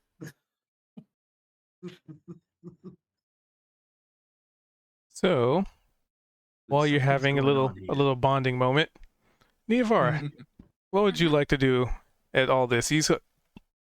You saw Raoul just kind of belly flop his way to the sword. I mean, the group over there is kind of having a conversation. What are you doing when all this is goings on? So I'm assuming that Niavar at this point has like gone through the backpack in its entirety in a sort of uh had made her way over to the chest. Yep, She sure. would have wanted to try and break that open. Because like, don't get me wrong, Raoul, it's fine. He's a bird guy and he's lived in the Feywild how long? He's chill. Niavar's not touching that with a 9-foot pole. Right, I so you think go up to the chest. Raul's been there for a couple of years at least. Exactly. He could clearly survive here on his own. Um, would that be a thieves tool Good check? justification. Yep. So there is a looks like a sort of a frozen lock at this point. Why it's frozen? That's kind of weird, though. A frozen lock would indicate that there would have been some kind of moisture on it. I wonder if it might have been from the ship.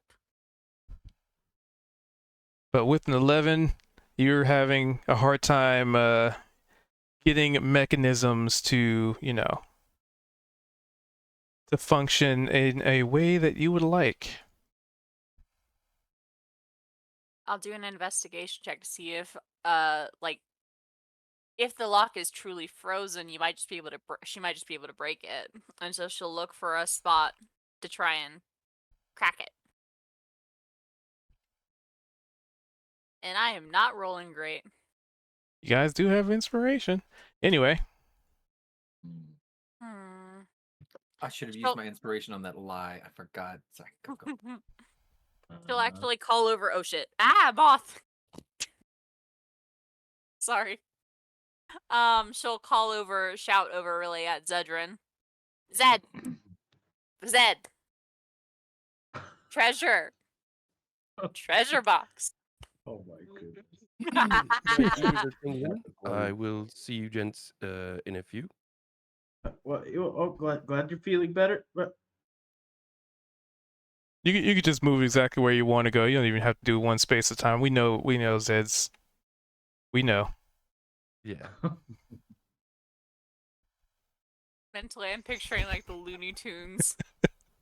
You just see snow kicking up. And, The like- silhouette left behind.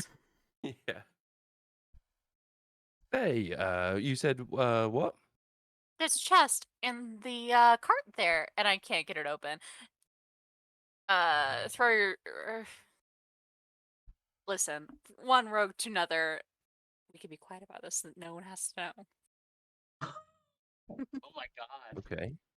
jeez. They went off and explored the ship, and I can't get this open. Besides, Let if me it's give it a try. yeah. Wow. So you managed to, with the assistance of Neovar, kind of chunking off a good bit of the, frozen mechanism.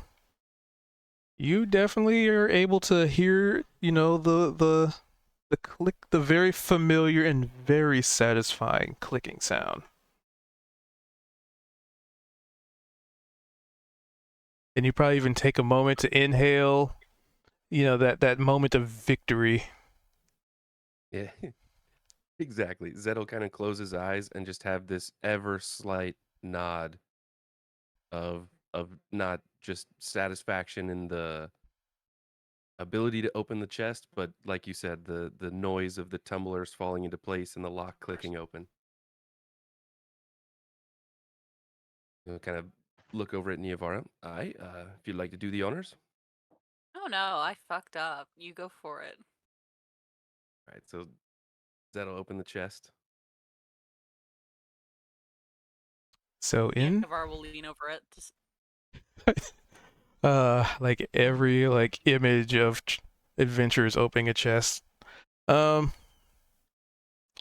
inside this chest, you see a series of blankets, neatly folded, tightly packed. But that's what you see on the preliminary search. These men froze to death. They weren't killed by anything. This is kind of fucked up, actually. If they had blankets that they couldn't access, and she'll take out one to wrap around her shoulders because even though she's wearing her brother's shirt, she's still fucking cold. Not made for this weather.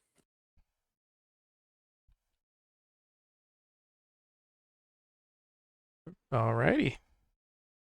And with that, Man, is there we are something being underneath reckless with our artifacts today. It's a blanket. It's a blanket, and it's just a teddy bear, and it's just a banana. I know it's probably famous last words, but I've not had to make a saving throw yet, so That blanket's a mimic. Yeah, I like We the all know it. recklessness. It's all good. Do it. You do you. So you throw on this blanket, and it is delightfully comfortable. Very comfortable. and with that, she'll sort of like poke around in there. It has 3 secret pockets. Oh. Oh no, this is interesting. It's a cloak of some variety. She'll stick her hand into one. Root around. Hold on. Oh, please.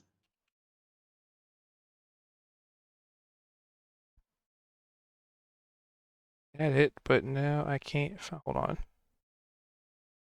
Where is it?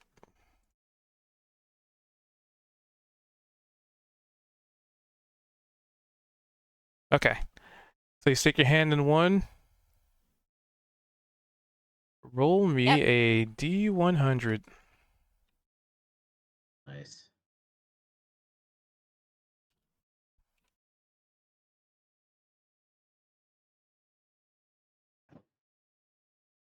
Did it again. Rolled as Chaw.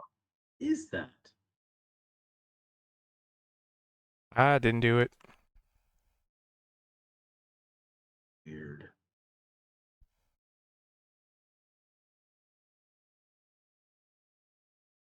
So yeah, 79.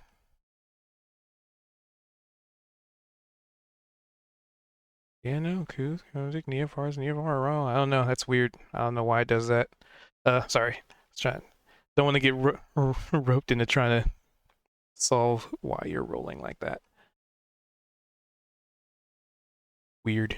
Anyway, 79.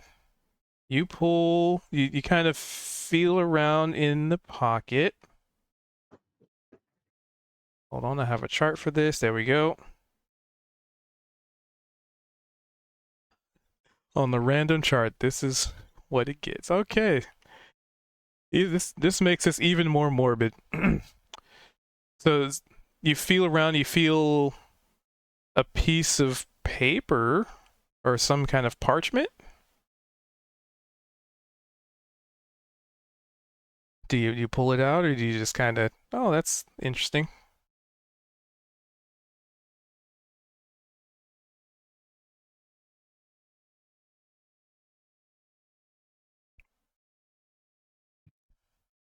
Oh, can you hear me? I can hear you. Okay. Oh shoot, I'm realizing I'm not speaking. So yes, of course she'll take it out. She's curious. This is how she imitates people. She gotta know: is it a last will and testament? Is it a secret love letter? It's much worse. Okay, let's see. So first give me a quick history.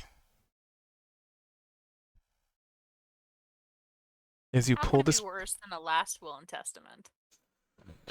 Ooh, I'm about to die. It's your. it's above a last 10, will. so I'll say you know this story. It's an Oh. invitation to a party where murder happened. Oh, interesting. Like an IRL?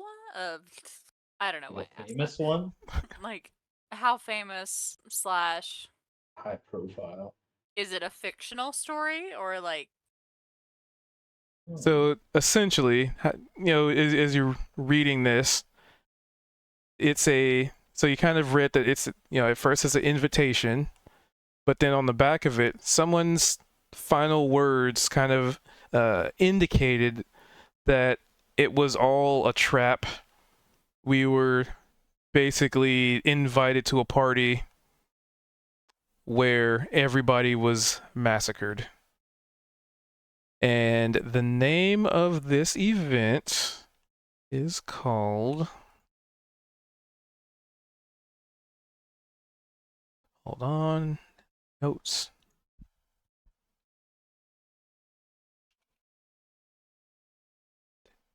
There it is. Oh yeah, I was creative with this. It was called the Ballroom Blitz.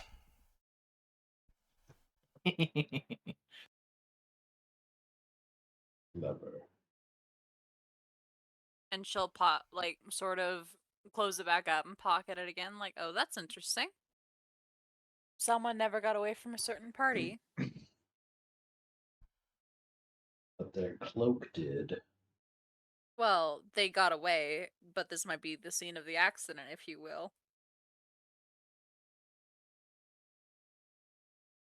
Or someone stole this and just walked away with it. Who knows?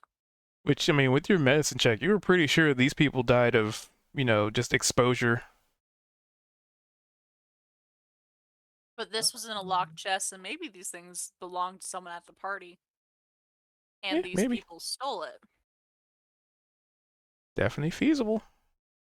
She'll check the other pockets. Roll me 2 more D100s. All right. Interesting. That's okay. We'll just assume. Because I don't know why it. Actually, do you have Chaw selected? No, I Okay. have Niavara's token selected. I've not touched Shaw. I've Okay. even Every tried time to. she rolls a D100, I don't know why. Oh, okay. I think it's because it's inherited from a token I copy pasted. Ah, That's probably why it's doing that. Okay. Okay, try it again just to see if that just updated test it. properly. Yeah. I'll do a d20 so that we separate it. There we are. Yeah, so it was just something that was inherited from an old token. Interesting. Okay.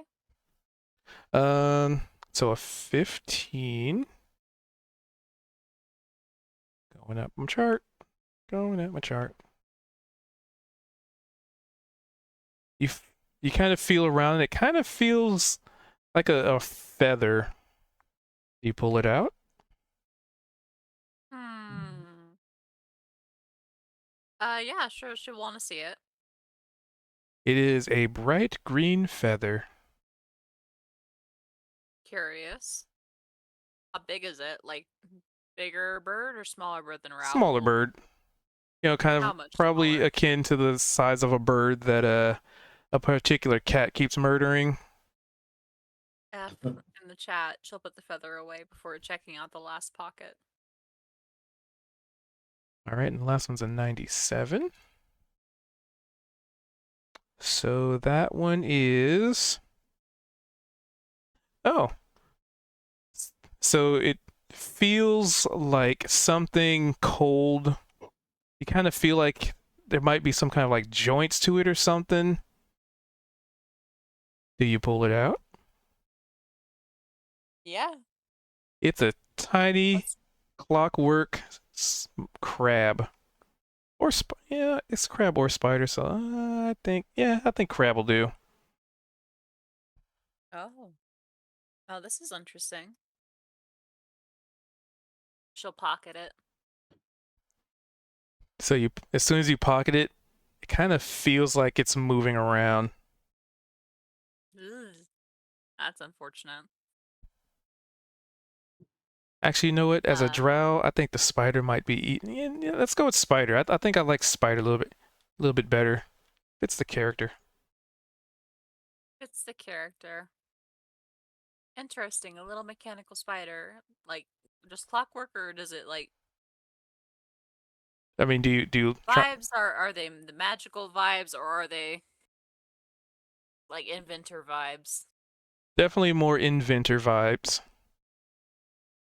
And she's just gonna pocket it and not bother. Because if it's... Either way, if it's something magical, she doesn't want to, like, accidentally spend it now. Belgian, anything interesting in the chest that you've seen? Belgian shrugs. Oh, I meant Zed. Zed. I don't know why I said Vel. Miss her already. Miss your brother. Miss your bro. F. So Zed, you look in there. Cloak's got pockets. Yeah, And it's I'd warm. be rummaging through. All right. So amidst other belongings, like some rope, some like mugs, maybe some cooking utensils, just traveling supplies. You can give me a perception, because Neovar just kind of took the thing that was obvious and just sort of sitting on the top, but you're now there's stuff to rummage through, actual rummage.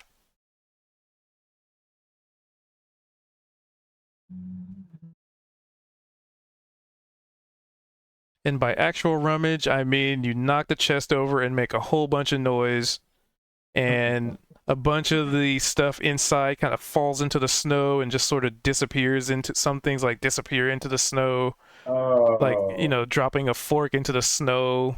needle in a haystack kind of a scenario.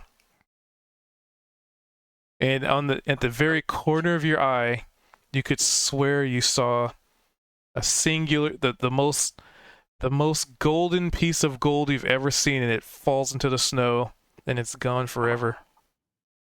Ooh, Gone forever. You call that's that. personal. That was What you personal. need to do is that you need to light a fire and melt the ship. Create a personal flamethrower. Speaking of flamethrowers, Raul Hello. still sitting up there, enjoying the scene. Did you get my DM about the private role? Yep. That's it. That's what I'm doing. Give me a history and a roll. Did you already do the roll? You didn't. Not for history.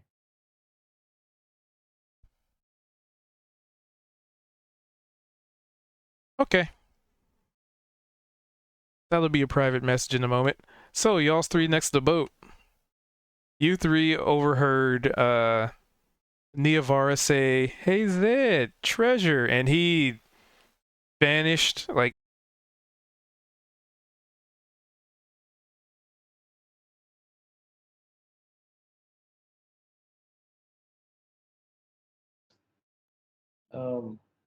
Maybe we should check on Raul.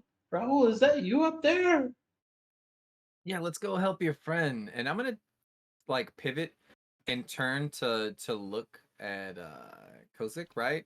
And I'm gonna smile, but I'm not gonna say anything. And then Kozik, in your mind, you would just hear the same voice, but like just a little bit different, right? Less guarded and just saying like, hey, I appreciate you like keeping my secret and everything. Trust me, I know how hard it can be to like no, you don't want to be dishonest with your friends, but it is really important that I keep my identity as it is. Is that all right with you? You could just nod. He kind of looks at him and scratches his head. I want to do And like then- big anime eyes, like very pleading. Please keep this secret, kind of. Kozik pats the little head of the teddy bear Mhm. and smiles, I guess. What passes for a dwarven smile. Thanks, Kozik. I'm gonna keep an eye out for you, and I'll be here for you when you need me. Okay? Kozik doesn't really know what to trust with this guy, but he hears him and he nods. This works two-way if you want to telepathically communicate back. You can answer in your mind. Right now, Kozik doesn't have anything to say. Just gonna follow this guy. What all are you seeing up there? I think our friend is on top of that massive sword. Well, that seems awful dangerous. That's got to be at least 100 feet in the air. Right. Raul, why are you up there? I'm going to be very caught up in the workings of this and just kind of gesture my hand while tinkering. Oh, man. Can we see down into the ice at all at this point? I mean, you could kind of see into it, but it's very it's very cloudy. Do I see wanna- them step onto the ice? I definitely want Oh, to yeah. jump on the ice on all fours and like skate across. All right, give me acrobatics I believe I have But- advantage with advantage. Yep. because I got my little enhanced ability, which means since that's a concentration spell, the clouds would have dissipated and the name is gone. Acrobatics with advantage. That's a 17. That's a very successful skating. I want to do it like Mario style, right? Like with the cat suit, a little tiny bit where I'm just like, I get down on all fours and I'm skating a little, and you can see the tail and stuff in the ears, and then it just kind of just disappears as I'm straightening myself up to just a normal posture. My- Was that visible? Yeah. That you turning cat-like? It's more Char- like the illumination of it, like on top of me, transposed a little bit, and it is there, and then it's gone again. I was like, what? Shakes his head. Oh, nice, man. But that looks kind of fun. And Chad jumps out onto the ice, trying to just skate along snowboard style on his boots across the ice. And he wants to just try to get all the way across to this other little area where it seems like there's some other stuff beyond like a blue leafed tree. All right, give me a acrobatics Yeah. to The see if measurement from me to you, Goose, is going to be inaccurate because I was thinking it would be right here plus 100 feet, right? Yeah, so it'd be about 100, Oh. 120 feet in the air. Yeah, I got to be within 120 feet to do what I want to do. despite being a creature that absolutely hates the cold, you are quite apt at skating across a frozen Ooh. pool of water. This is great. Without looking up while I'm tinkering, I'm going to point to the ground and just yell the word dragon. Nothing else. I just want to use message, a little cantrip, right, to speak to Raoul. Hey, it's me, Lord Maximilian Voldemort. You're talking about a dragon? What's going on? I'm just going to point down. You can use your thoughts to. We're connected. Look under your feet. Yeah, it's very icy down here. Well, hold on. I've got an idea. I can't see the forest for the trees, you know. I'm gonna like right here, right? Mhm. Like not close enough to you to like frighten you or anything, but just close enough that it's easy to do. The fuck? Okay. Oh wow. I'm just gonna Okay. melt the ice a little bit right there and clear it up. And I failed. Oh wow. Too distracted. Oh, I we mean, could you have are did this like exhausted, you. I'm exhausted. so But I'm you just gonna like gesture and shoot it at the ground to try and melt the snow away so you can so you aim at the ground and it bounces off the hilt. Just pew. Does anything happen when it hits the hill? No. Just pew. All right, we'll try it again. I'll stop and I'll focus. And it'll be like, God damn it. Okay, well, luckily a 12 would hit a giant. Oh man, you straight went stormtrooper on that one, didn't you? Yeah, you hit the spot in the ice that you want to, What are you and looking Max, you can definitely see that he's melted some ice. I just want to clear the snow off the top and to be able to clear Oh, you're clear out. shooting at Max? What did he Yeah. ever do to you? I'm melting the snow, Chaw.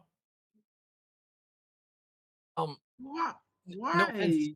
Birdman, but I think this thing's long been dead if it's submerged in ice. And I see I could probably see like some bone, but I'm not gonna get the whole scope, right? Because he's so far up, he's 100 feet in the air. Yep. Whereas to me, I would just see little like I got no reason to distrust him. I mean, we can talk, openly. Like that's the point. That's why I just wanted to see because you're up there tinkering with stuff, and now you're shooting fire. But do you need assistance? What are you trying to do up there? Oh, I recognize this. Well, I don't know where. The sword or the dragons?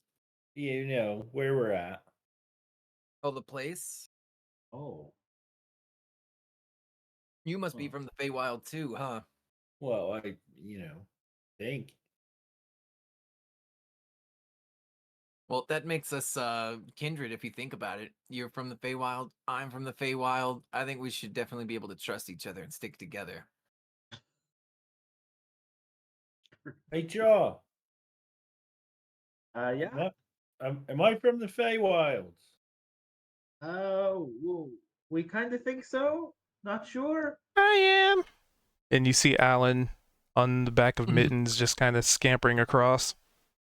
Oh, look at them. They Alan always would melt know. your heart, even in a frigid place like this. Alan would know more about it than I would. I don't know. Something about this place, big sword, big dragon. Well, it seems Ice. that your people live in the mountains outside of one of those cities.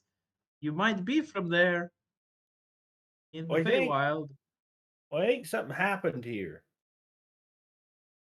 Something horrible. Well, that's just perspective. There are many dead people and But, creatures and something that could hold that sword, which may or well, may not be close by. I'm just saying that's a matter of. What if those dead people were horrible people?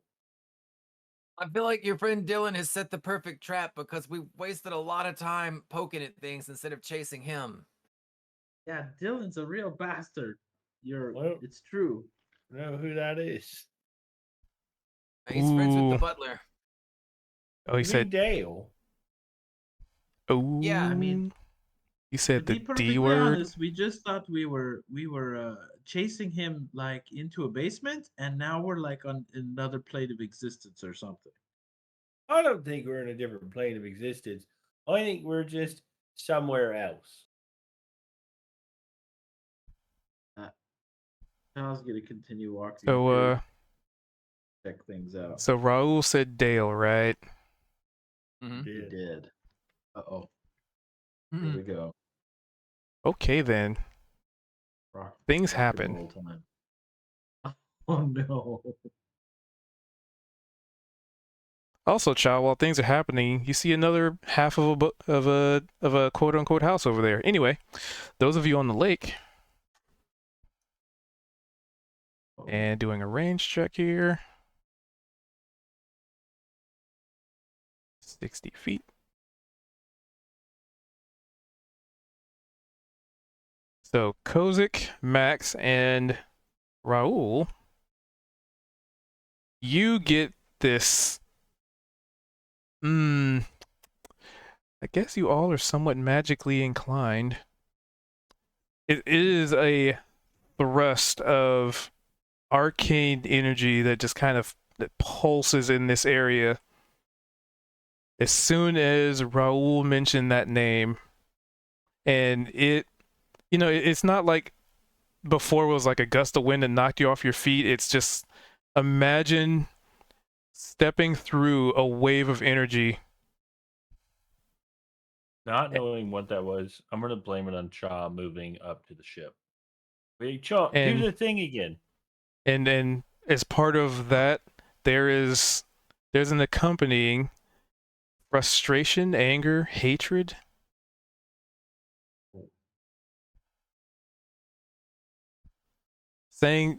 Just you saying that name made something very angry. That much I won't even say you need to do an insight check. Oh. I definitely felt that. I don't know what that was. Joe, what are you touching over there? What are you talking about? I'm touching myself, of course. Oh well, all right. Well, I meant the anger happened right when you stepped up near that ship. Oh, well, maybe because you wish you got here first? Yeah, yeah. Wait, maybe it was this. And I'm gonna just take Zed's hammer and smack the sword real hard with it. Oh, wow. There's no reverberation, but nothing happens in regards to that. Oh well, wasn't that? What are you talking about? You said Dylan's name, I think. Who's Dylan? I thought we were chasing Dale. A, a repeat of before, wave of energy and Ooh. overwhelming hatred and anger and frustration. Wait a second. What was that? I think it's when we said I don't know if I want to say it again. Can I tell if it's like around me or maybe beneath me, or is it more like from this giant structure that goes into the air? So imagine like being caught in a tidal wave of power. It seems like it might be emanating from a center point, but where that center point is, you don't really have the means of observing it. So just imagine like, like some kid did a cannonball in the pool and you're just right outside the pool and it just kind of washes over you. All right, well, I'm gonna be leaving. I'm gonna yell for whatever it is to show itself to us. Give me a... So are you intimidating or persuading? Very different outcomes. I wouldn't say there's any anger in it, but I don't know if it's a persuasion. It's more of a request. So more persuasion. Not very persuasive. No, especially on the count. Oh wait, Kuthi might get this one. You would be, oh man, that persuasion would be so good on account of you being so tired, though. Oh, I'm just exhausted, man. If you weren't just so tired right now, you could be way more persuasive. Oh, I think you need some sleep, buddy. I am gonna do something. I don't know if this is anything. I like to think he yawned in the middle of it, right? Hey, He's like, show your. So, I am gonna take something sharp, whether it be an arrow or the tip of the javelin, something, and I'm gonna carve the word Dale into the sword. Ooh, buddy, living dangerous. Give me a wisdom save. That's not good. Here we go. Kozik, did you feel that? Oh wait, do I get disadvantage on saving for exhaustion, or is it I just felt that. ability? For exhaustion, it would be...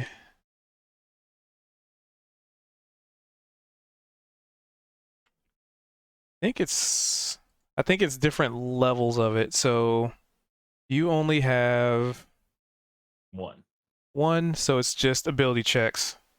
Saving Alright. throws is level 3. Do you want to take that one or re-roll it? Sorry, so many windows open. Yeah, re-roll it because I'll take it. well, thank goodness you take it because you done pissing somebody off. Okay. So, with a nat 20, lucky you, first and foremost, clap, clap. So you go to try and carve Dale's name into the sword, into the to the pommel. Right into the top of the palm. So you go to carve D, nothing happens. A, not a big deal. L, nope. E, as soon as you finish carving that E, from your perspective, the massive, missing eye sockets, or the missing eyes in this draconic entity glow with a fiery red, like the deepest red you've ever seen.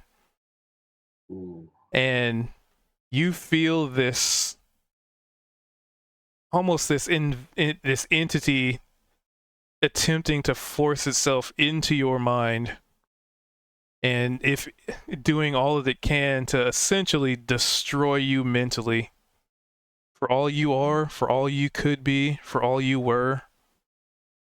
But with a nat 20, in an attempt to shatter your mind, you resist, and some other building blocks actually fall into place, almost like your force of will has been enough to restore some of your memory. But we'll get to that later. Some of those fractured images in your head become clear as day. Anywho, but with the nat 20, see, even on a pass, you would have taken damage, but that's a nat 20, so lucky you, because that could have really been bad. So visually, what all am I seeing from up here after doing that? That glowing eyes. The eyes started glowing, and it was almost like this a illusory version of this creature was as far as the function of what happened to you. It almost looked like its giant talons reached up from its icy grave and just tried to grab onto you. So it's more of a manifestation or a spirit instead of it reanimating or an illusion.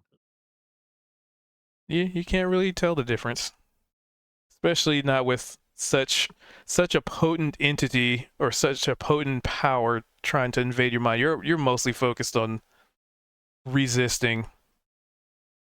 I'm gonna yell out to them. We're gonna use the word Dylan from now on. I would have Bro, what definitely are you called for talking these about? two as I was kind of skating across the ice to get over here next to Kosick. Just, hey, you two, something's going on in the lake. You need to figure it out, Drow lady.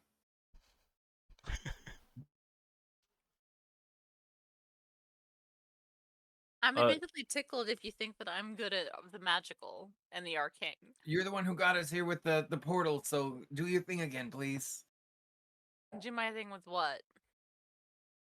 Conjure up a new portal? No, just assess the situation with your magical prowess, please. Imagine Fry from Futurama right now. Fix it, fix it, fix it, fix it.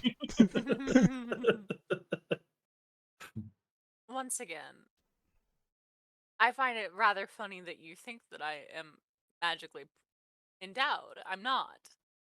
I'm a You cleric. got us here. What do you mean you did all the look? We don't have a lot of time.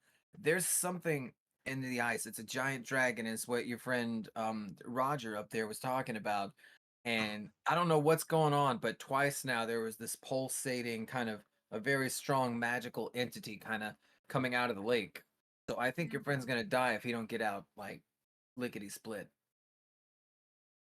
Could it be that the dragon's mad about something? I know Raoul to be quite frustrating at times. Shaw runs up and is like, hey, you guys, there's another ship over there that's been destroyed.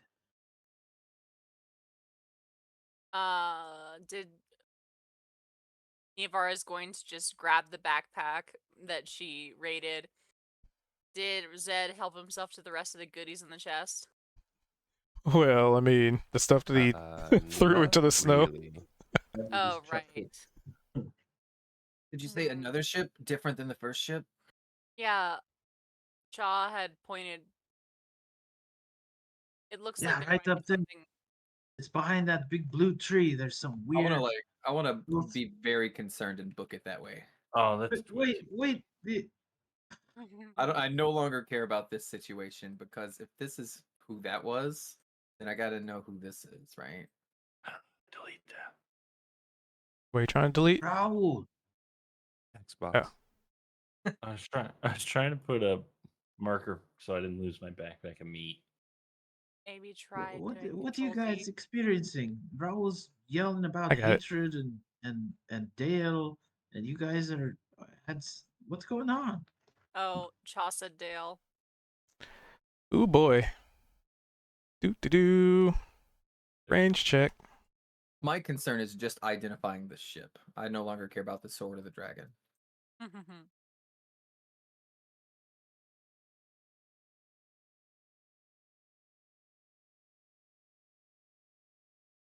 All right. So everybody within 60 feet of the base of this sword gets that same feeling again. Ooh. I'm gonna do an insight check. Does he just hate the person in question? Or is it hatred Right. of us because he's mad at us for looking for him? Hmm.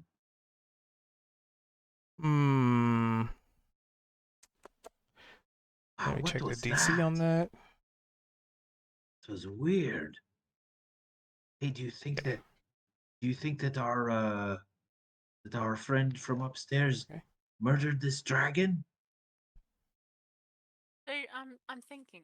So One moment. with a 16, which you need exactly a 16, you were able to ascertain this thing hates that name being mentioned. Yeah, I mean, you're able to put together like when somebody's like, "Oh, Jim," or "Oh, Steve," fucking Steve. You know, you kind of get that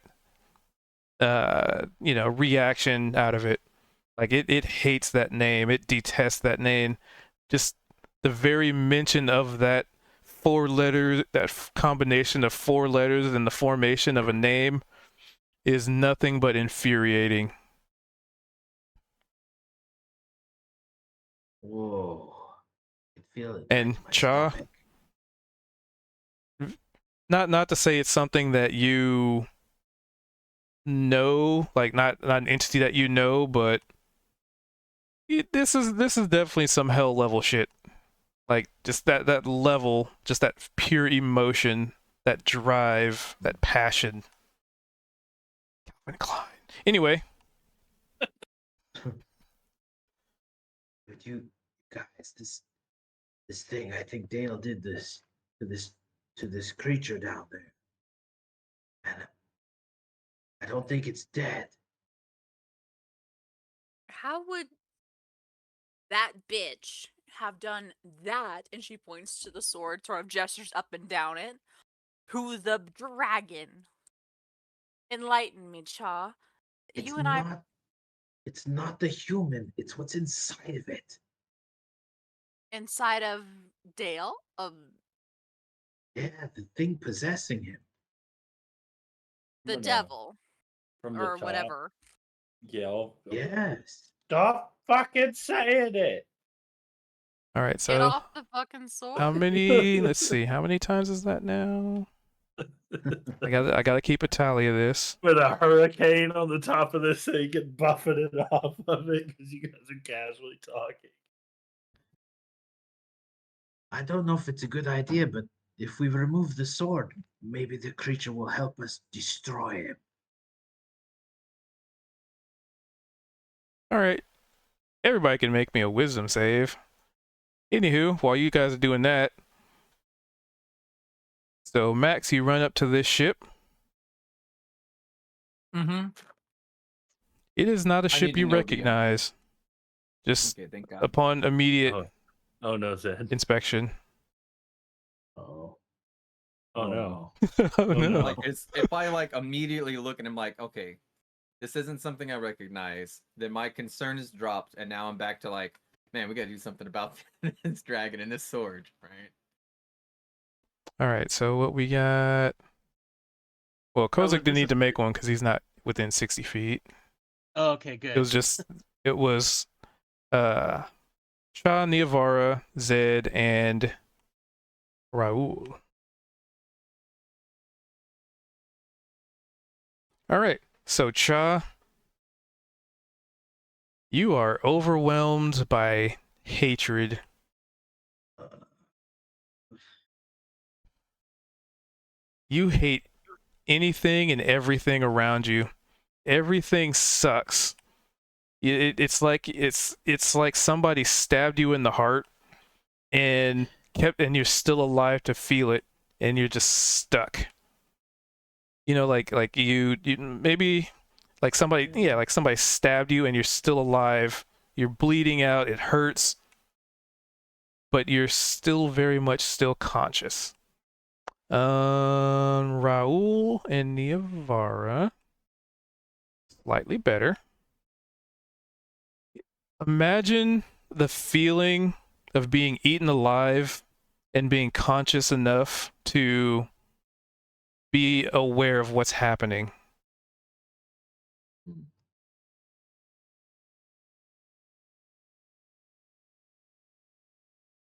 But you're still in control of yourself. Shaw, you're just affixed with rage and hatred and anger. and it makes you think about your parents and home and everything that you absolutely hate. Grabs his horns and drops down onto the ice.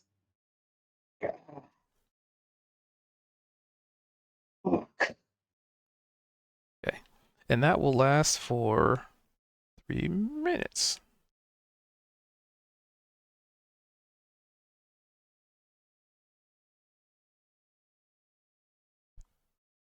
Oh, but Hey, there's something I Sean, I'd almost like to forgot do. about. Hold on, hold on. Roll me a D. I'm debating if I want it to be 100 or a 20. Let's make it very rare. Give me a D100. There is a condition that may or may not apply. Hmm.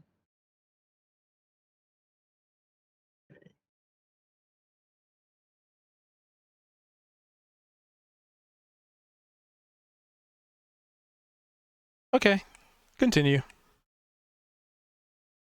I would like to know, would like to assess with an insight if these feelings are coming from himself or from this entity that is obviously projecting power, is not fully dead.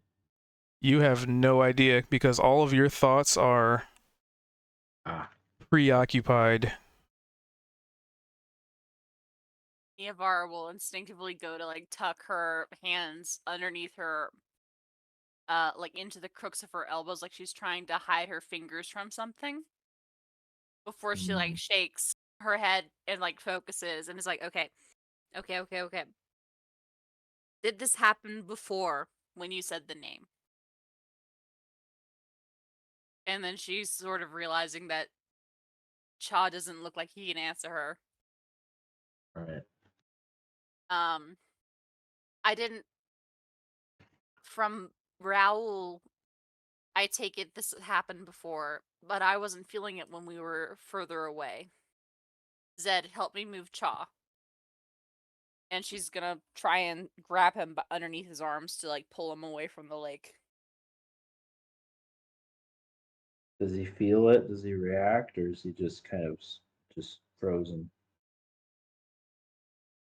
Let's find out. Frozen. Paralyzed with hatred. All right. Eyes are squeezed shut. He's just grabbing onto the sides of his head and squeezing, baring his teeth. Mr. Dragon, sir, I think you'll find that we actually agree with you about the son of a bitch. And Niavara is going to move back towards the camp where she was not Affected by getting this. anything. Exactly, and she'll try and drag Cha there over here with her as well.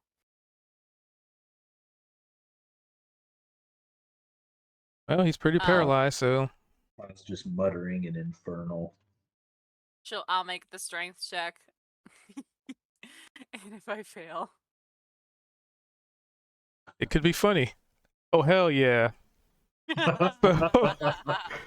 You grab Cha, and you know, like when there's like when there's people that have kids that don't want to walk, and they just kind of grab them by the scruff of like their coat, and just like drag them along the floor. Basically, Cha's face down in the snow, and you're just like dragging him. And this is why I asked Zed for help. Ah.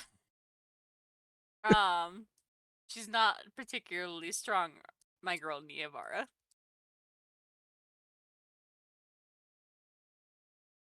Zed, do you assist? I I don't think I'm able to. I rolled a nat 1 on the wisdom save, Oh, which wasn't which one? addressed, I guess. Oh, I Oh, didn't it even see that. wasn't. Oh, okay. oops. Yep, there was a lot of rolls. I missed that Oh, one. no.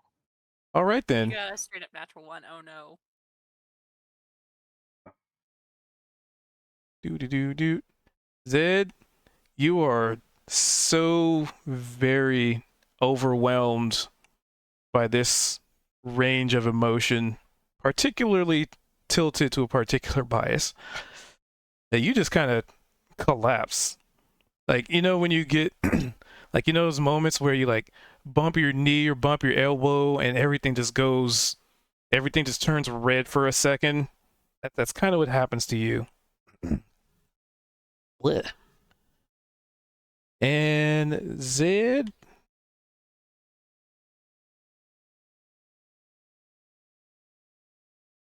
there we go.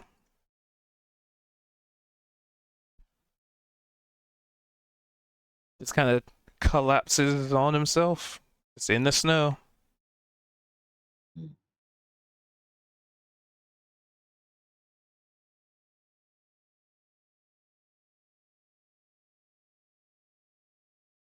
So, the two completely unfazed and unaffected individuals hanging out up here.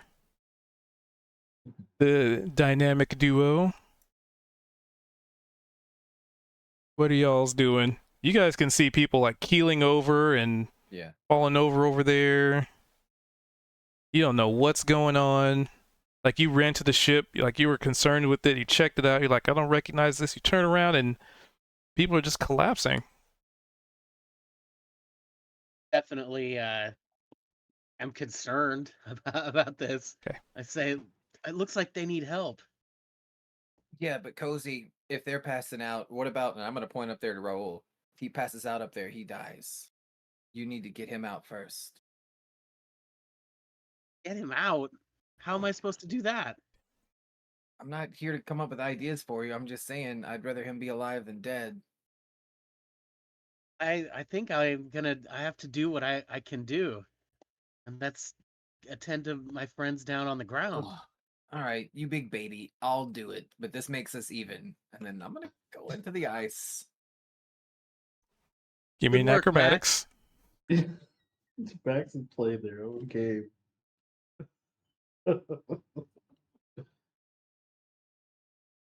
I love how you don't figure out. That's it. Doesn't I'll know just roll. what Max is even talking about most of the time. Can you guys hear me? And now, Okay. My cat hit the button on my surge protector and killed my whole Aw. office. Yeah. Oh, that's adorable. It's an accident. Forgive them. Well, So they're cute. constantly knocking everything off my desk and destroying my office. so- constant accidents. Punish them. All right, I'm going to shout up to Raul. Hey, get off the fucking sword. We got to go. What's happening? They're all passing out, and you're next. Every time this stupid fucking dragon gets a temper tantrum, we got a GO. Come on. Well, you want to try and talk to it? Nope. Well, all right. You're Well, real just high up. I just feel like you're going to fall. flutter to the ground and pick up my backpack. You know what? Some mysteries are best left unsolved, right? Well, yes, but bet this sword's worth a lot of money if we can take it back with us. How are we ever going to take a sword that big? I don't know, cut it apart. I couldn't even fit that on my ship. We'd crash. Oh, This thing's humongous. There's no way to pick it up. What do you mean? where there's a will, there's a way. If I say, Zed, this is worth a lot of money, he'll figure it out. All right, well, he's passed out and eating snow right now. Let's go tell him about it. Not good at all. Yeah, that's why I was very concerned about you. Your other friends, less so, I guess. Just two people passed out randomly, and I figured you're 100 feet way up there in the air, and if you passed out, you might break your neck. So, Oh, well, I appreciate that. yeah. Oh, I'm Maximilian Voldemort, by the way. I forgot your name entirely. It's not Roger. Starts with an R. Yes. We could talk about it as we move, because we could talk and walk. Right? My bag of meat. Riley, Yeah, you're around that. Right. You know, you're getting closer. It's a spooky looking cave up ahead of us, huh? Um, what if it's the dragon's cave? Nah, that dragon's way too fat to fit in there. I mean, I don't think he's got any meat on him. I'm sorry. That dragon's way too big boned to fit in there. I guess that's true. Alright, we arrive on the scene. So who passed out? Niavara, do they need help? What's going on?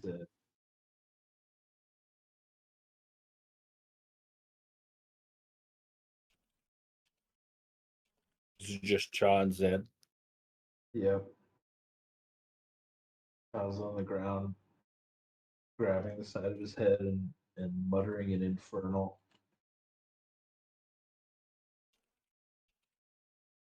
You think we should go into this cave, and then right when we go into the cave, we just shout the name a bunch of times and see what happens? No. So, were you guys saying the name of the big dickhead while you were on the lake by any chance? I did twice. See, I was over here, and she'll gesture to the camp, and I wasn't bothered once. Zed also was over here, and he also didn't indicate that he heard jackal about dickhead. Well, I didn't. I said it once, maybe twice, And and then then I came up here, and I was hurt the next time it was said. I carved it into the sword. Why did you do that? I don't know. I thought the sword might do something. And it did. Are you happy? Science, figuring it out. Now we Anyway, know if we move right here, we're fine. no, further away, closer to the camp. I was, uh. However, I'm inclined to say the dragon's alive. I like mittens. I've been, how we got Alan and mittens and all the others with this. Yes. What if we could get this dragon to go with this? Mm-hmm. If Dickhead did that to the dragon, I don't want to know what The way dragon. I see it, Mhm. enemy of my enemy, right? If he gets that mad at that name, we're also trying to kill that guy. Yeah. Wait, what Yeah. guy are you trying to kill? I'm not Dickhead. I'm gonna be oblivious and turn around and say Dale. Oh no. Do do do do. Oh wow. Shaw is still stuck on the ground. Zed is passed out. What have you Perfect. done? All my dreams are coming true right It'll be like, yeah, he hates him. So we hate him. Or if we free him out of the ice and ask him for help. You are going to get our party members mind controlled by the frozen dragon. I'm just saying, if it's mind controlling them to kill Dale, we're Oh, also trying to kill him. Stop I saying feel like the name. I feel like that's mind control, for a common cause. I don't see the Okay, harm in that. okay. But like, hypothetically speaking, let's just say, for the sake of argument, that because the dickhead is not present to be the target of the anger, the dragon will just settle for the people that are here, i.e., us. I don't want to get stabbed by Chaw. Well, technically speaking, not gonna lie, sorry, Chaw, baby. And she blows him a little kiss. I would kick his ass. Nice. What's All y'all right, didn't so really say anything. Could you explain Kozik, what they're doing now? feel free to give me a wisdom save, because you are in I got range an now. idea. Hold on a second. I'm gonna set my bag down. I'm gonna fly it right up here to this dude's head. Hold on a second. Oh, theory. Oh man. It's great. I'm gonna get right down on the ice. I'm gonna, Okay, hey, Kozik, you're fine. see you there. I'm talking to you.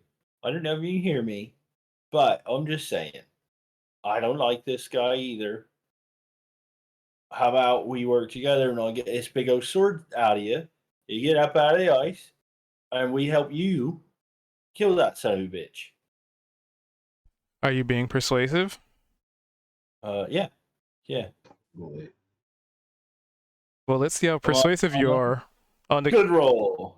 account of you That being is so tired. Charles is gonna give his. Oh wait, he doesn't have inspiration right now. Never mind. I have inspiration. I'll Oh. use it. But I still get disadvantage for a lower roll. Great. Okie dokie. Don't mind me. Continue. So I'm just saying, coming into me here, I got nothing against you. I like dragons. You seem pretty cool. You also seem terrifying, and you could, giant lizard, not giant bird. Feel like I feel like if you breathe fire or something at some point in time, I'm a plump chicken to you. But I'm just saying that we could be friends with a common enemy. But you've got this problem that I can help with because I'm not frozen in ice, and you are, and you got a giant sword stuck through you. I don't have a giant sword stuck through me, but I can get that one out of you. Possibility, but I gotta know ahead of time if I take this sword out of you, you're not gonna try and turn me into a rotisserie. There's no response whatsoever. Right. But there is something that Well, you do notice. Give me a quick perception check. Well, I guess we'll see. We'll see if you notice. Mhm. You notice a high-pitched cackling and a gust of wind is approaching you. oh god damn. Uh-oh. All right. I'm gonna shout to Nehemiah. Can I do another thing? Got an idea.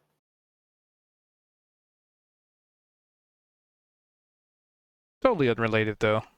Just a very familiar heckler that you're very aware of. All right. I'm gonna do a thing, but I gotta know if you guys are okay with it first. Dang. With everybody within 60 feet. Let me check here. I'm gonna fire this cannon at the sword, knock it over. You're gonna knock it over onto us if you're not careful. Am You do I? you, buddy boy.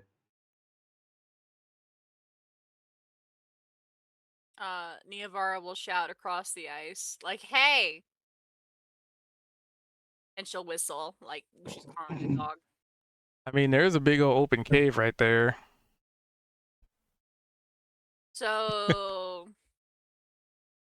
Raoul, I am not strong.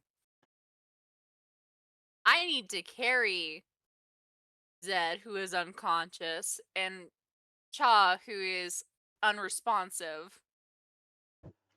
And we should get out of the range of Dickhead's power circle.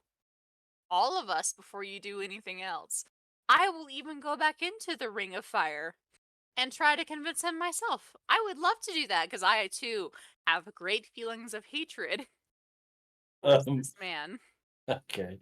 I'm gonna try and help with this because I too am not strong.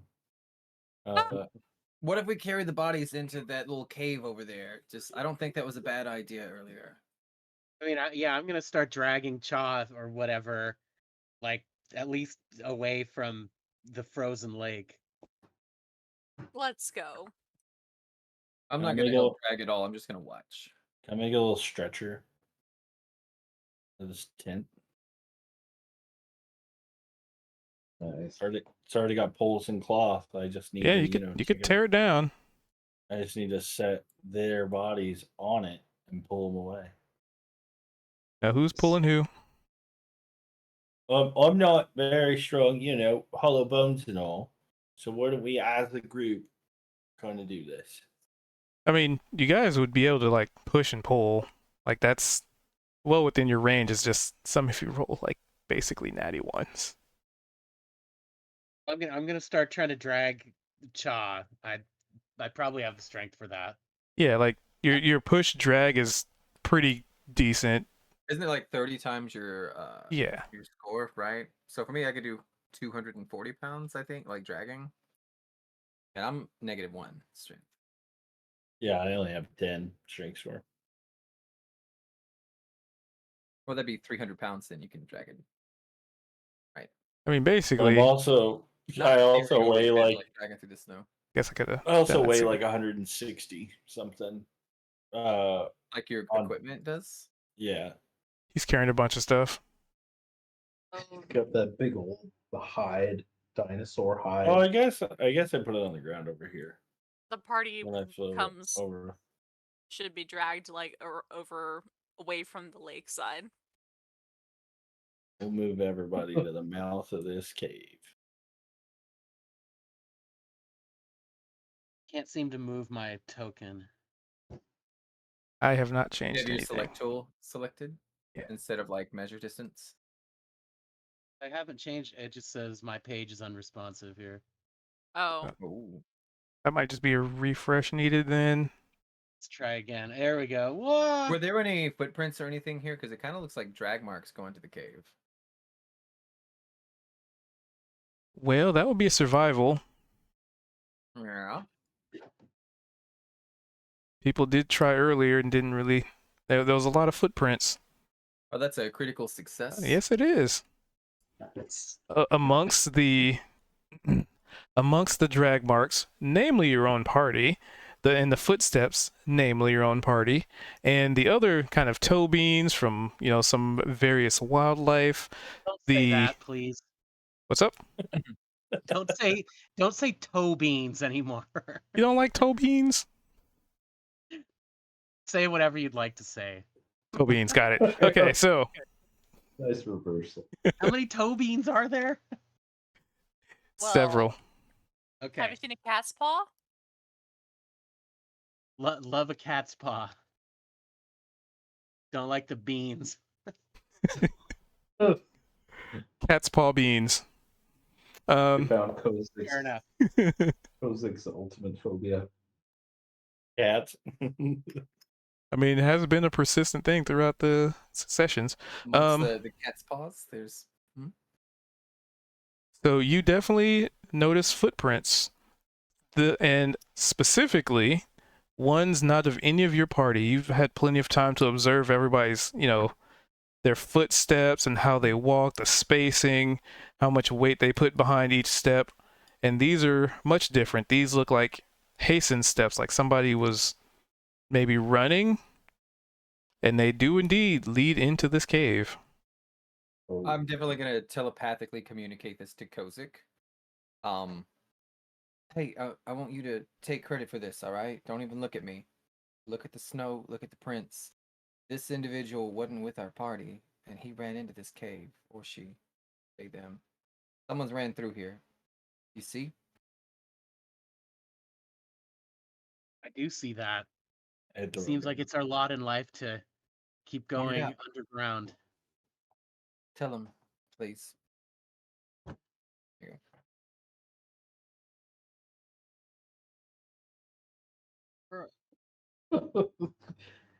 you guys have some trippy dynamics going on between the two of you.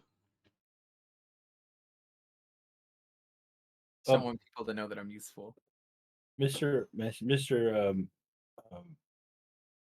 Midley, Maximidley. Is that your name? Maximilian J. Fox Voldemort III.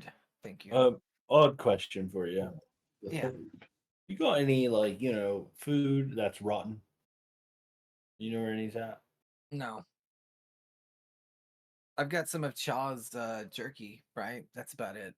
Is it rotten? You know where Nope. any rotten food is? That's a weird question. Finely crafted. I mean, I have a banana. That's about. It's frozen. It's not rotten. Get up. Did you take it? I did. Can No, I have it? Oh, okay. Banana of fate. Cute. Me? I was hoping I would get offered the banana. Does the banana qualify to use Tasha's caustic brew? You know, Let's take a ancient, look. See, frozen, gross banana. nothing gross about it. What are you talking about? It's a fresh banana. It's not a banana. Spell book. It's a banana. From a deceased deity or something. It's a Tasha's banana caustic nanner. brew. Just ask Cozy. Here, let's all read what this is. Let's see. I don't know. We're gonna find out what it A bit of rotten food. Nope, because it's not rotten. is. Right. That's a fresh nana. I'm gonna look at Niavara. Can you make this rotten?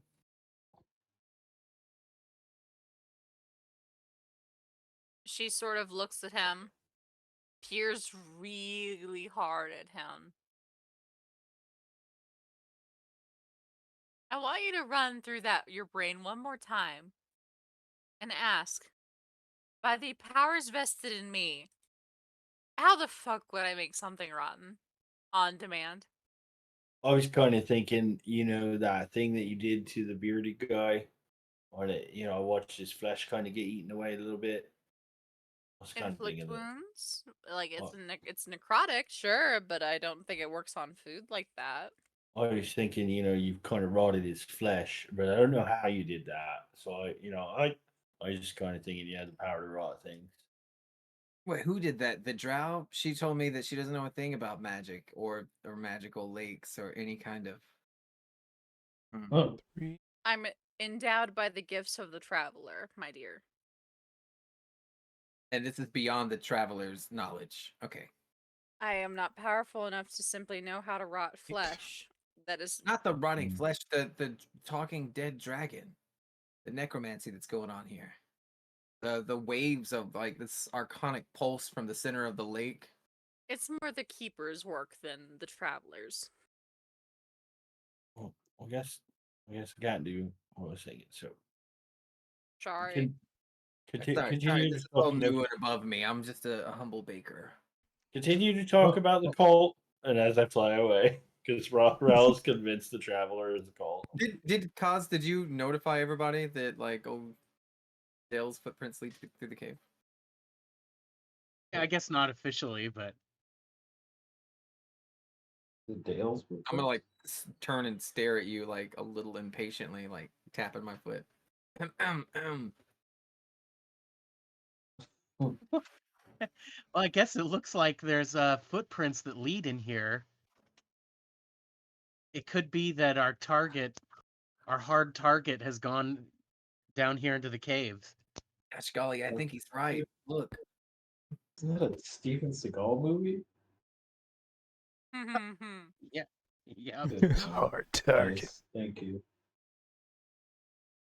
Kaz just started beating the snow with his fists again and again and again. How many times did we say it now? Too many.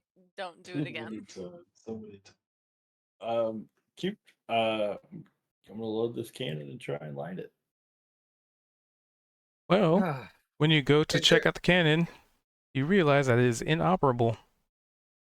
Oh, Something that Max had ascertained, but I don't think he told anybody that. They didn't tell me. No, I didn't say anything. Is there any explosive ammunition nearby? I mean, it's ammunition. Whether or not it's explosive is a different story. I'm gonna blow this bitch up. What's the That state was of Zed and supposed Shaw? to be a disadvantage. Kaz's So- eyes are turning different colors. He's screaming. Infernal. Zed All right. is unconscious, but he's like tossing and turning, like, like somebody having a nightmare, but they just can't wake up. And you cast Firebolt, and you melt some snow. Congratulations. So that cannon over there doesn't work, and I was gonna shoot that.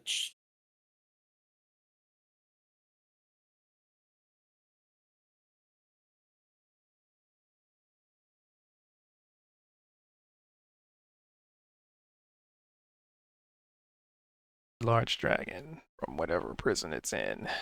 That could never be wrong, right? That could never go Avoid. bad.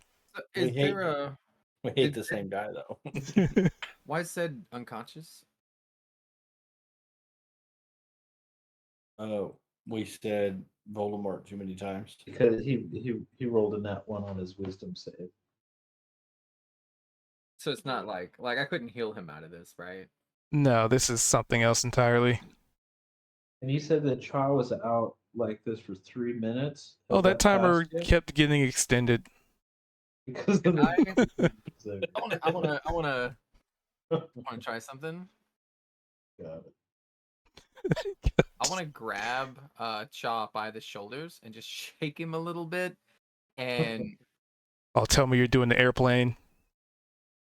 no. No. I'm gonna shake him a little bit and I wanna do like a little hypnotic, like make him stare at me and my eyes are doing like these little swirly things and I'm just saying, hey best friend, just listen to my voice, right? Whatever you're going through right now, I need you to stop being fucking crazy, okay? And I'd like to cast Charm Person. All right. I feel like if I can mind control them, then that'll break the mind control of this whatever's going on. Let's find Maybe. out. Cha, click that saving throw button. Got it. With pleasure. You are charmed. What would you like for him to do? Oh my god. Hey, Cha, I just need you to listen to my voice because we're best friends, right? Don't you think so? He stops screaming. His eyebrows go up. His eyes turn black again. Solid color with the blue irises. And he's just mouth is draped open and he's staring into Max's eyes.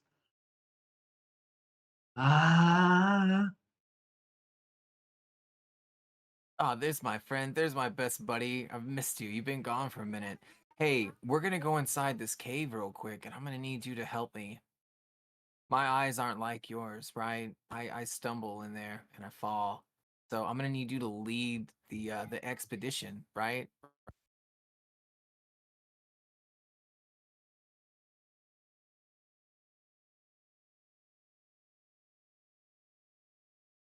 One hour. Chalk gets back to his feet and starts walking into the cave.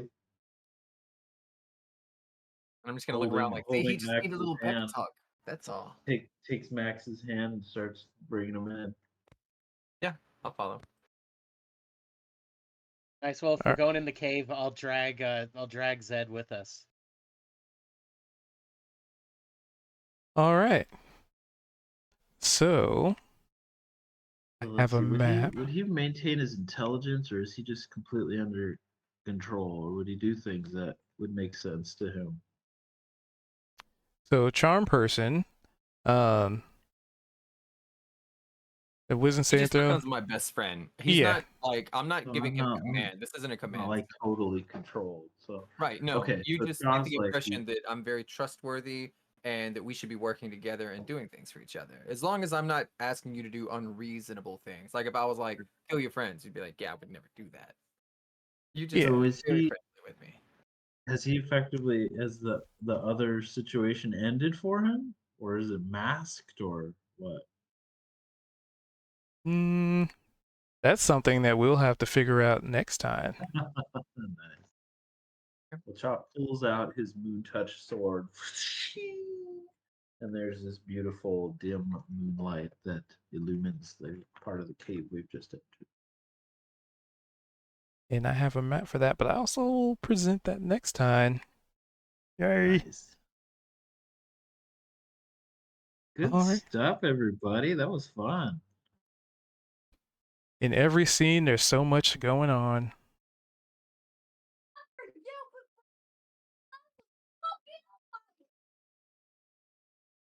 Wow. An imp. Okay. Sorry, my kids. There you Wild imp. Good So, yeah. stuff. Intriguing. A little chaotic, but we made it. There's a lot of Out the dynamics cave. going on here. A lot of interesting interplay. Unique little. It's quite a different dynamic. Everybody Yeah. kind of I running mean, off I on hope their I've own. proven by my actions I'm a trustworthy individual looking out for the best interest of everyone. Yeah, you're so charming. You're I totally saved dude from the sword, right? And I'm trying to get the mind control out of Shaw, right? I'm helping. Yep. I'm helping. I'm helping. And if Zed was conscious, he'd agree with everything I'm saying. Yeah, Zed's having an interesting time right now.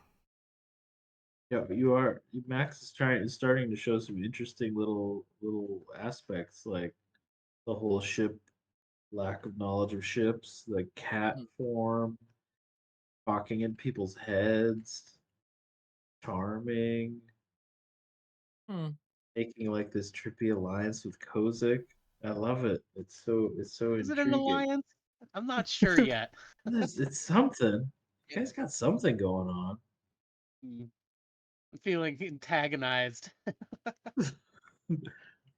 What you shouldn't be feeling. I'm healing you and I'm looking out for you and being like, oh, thank you, I really appreciate Wait, everything you've done. I'm who's being which sincere. one's the gaslighter in our party? I forget. Yeah. I think at Oh, this okay. point that Max might be taking the crown of the Max gaslighting. is definitely Max is Funny. creating some beautiful divisions now between everybody.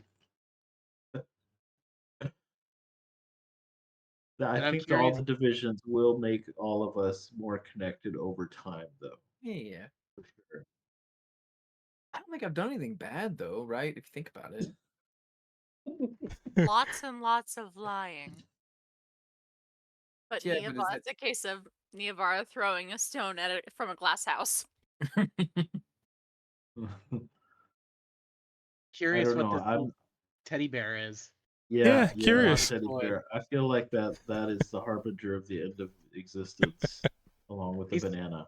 he's What are you so talking cute about? It's there. just a teddy bear. It's cute little button eyes. The fact that it's not cold or dirty or stained is just more disturbing than anything else. It That probably banana just is fresh belongs to too. Max.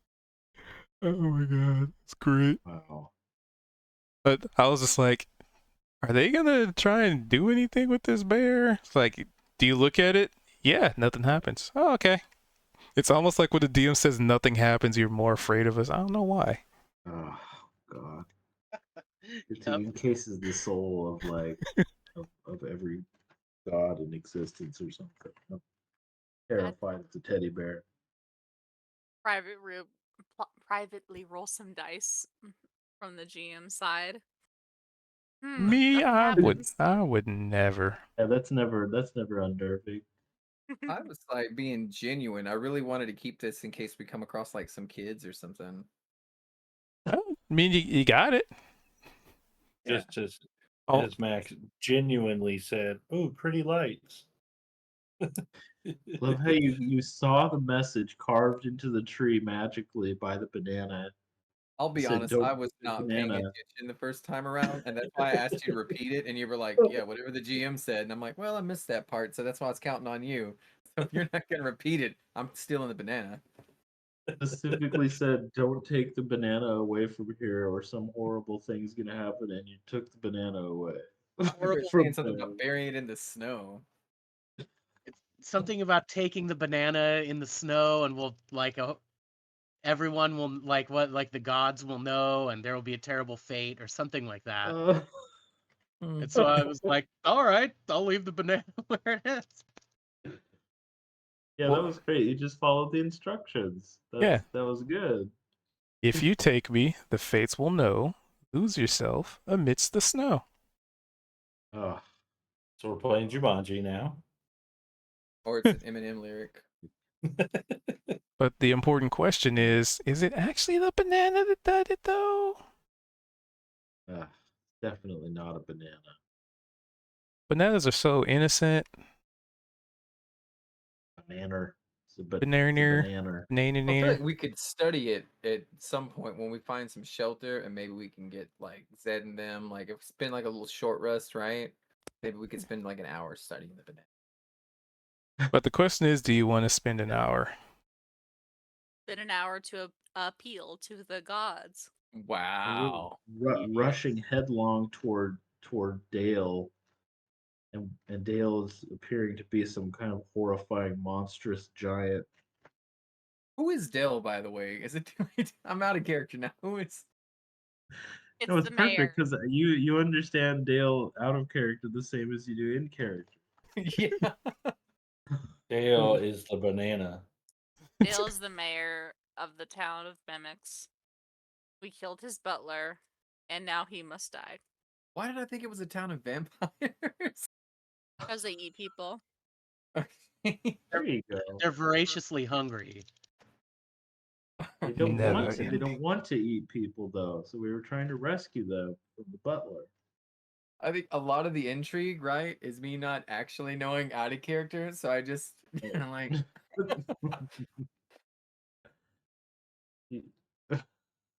I'm still interested in your reasons for going after Dale. If you even have any reasons to go after Dale. after Dale specifically, no. But I mean, I do have reasons to explore things and look for things. I mean, you were kidnapped. Yeah, that wasn't by Dale Maybe? though. I mean, Or kidding. jailed. That's what it was. There you go. Yeah, like why weren't you eaten or Hmm, something? interesting. There, Yeah, there's a lot of I questions was not here. eating. I was yeah. And there They was are like all about eating. This is a sleeping town of bags and a foodies. campfire. And Yep, almost like there was a whole group of people in that room with just empty sleeping bags. Oh, wow, Just not eaten yet. good stuff. I'm I loving the could just find my personality of 12 this character. kids or brothers or whatever my lie was. We I think definitely know it's a lie. I think we've heard kids, siblings, and crew. Now, I think we've heard all three actually. You're pretending to be a pirate of some kind and don't know what the ship is. Classic.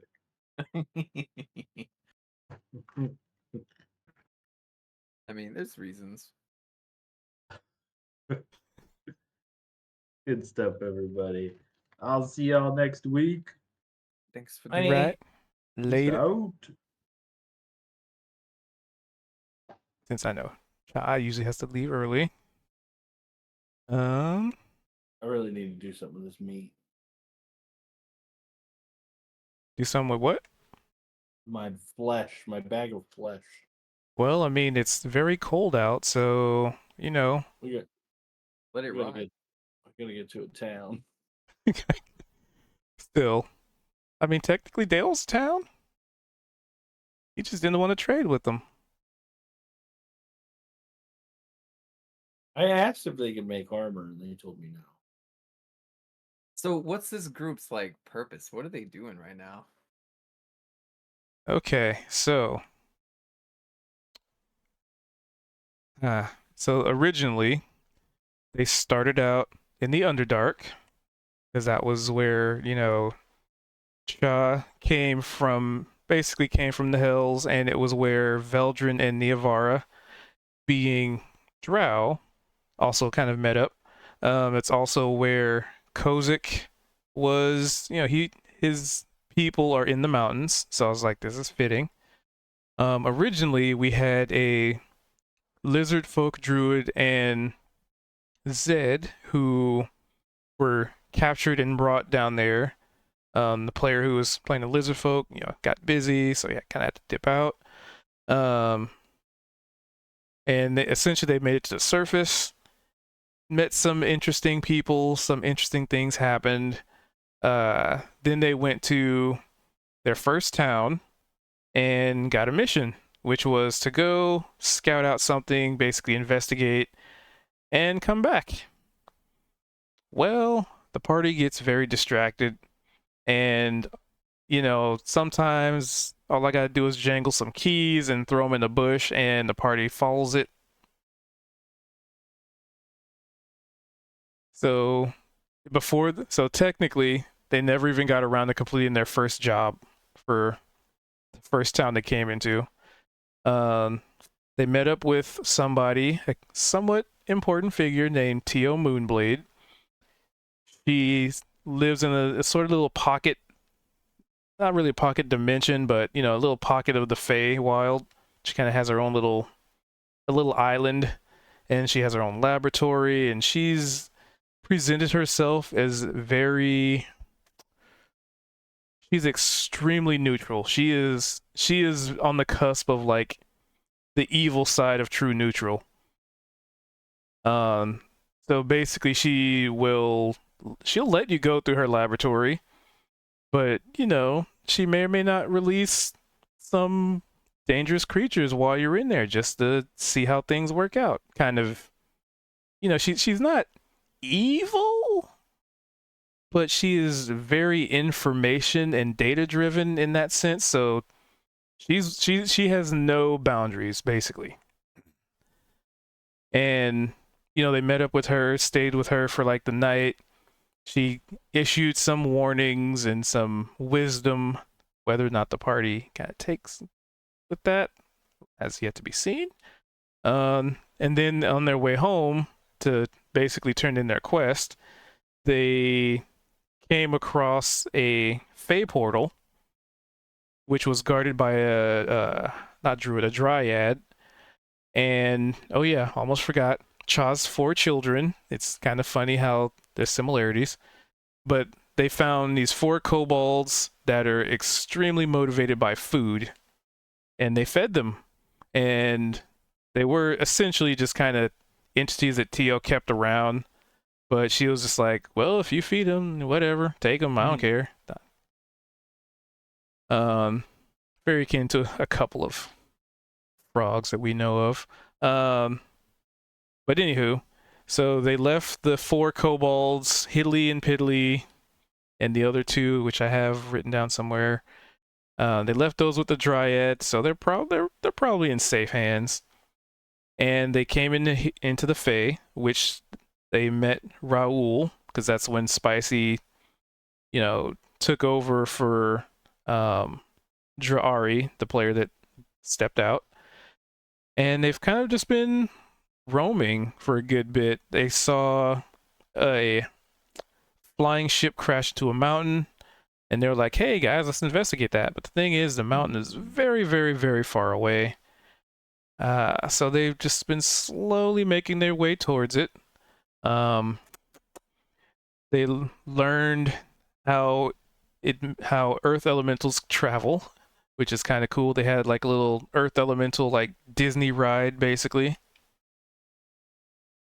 Let's see. They made up with toys a very, very large spirit of the forest in the Fae, like huge, like an entire forest in itself, but it's a giant turtle. And that turtle is able to traverse the land without being impeded by it. And it's kind of hinted that it's sort of a spirit, but kind of How not. big is the turtle? Basically the size of a forest itself, like huge. Behold the turtle of enormous girth. Upon its shell it holds the earth, right? Practically. And they communed with it, and they said his name was Toys.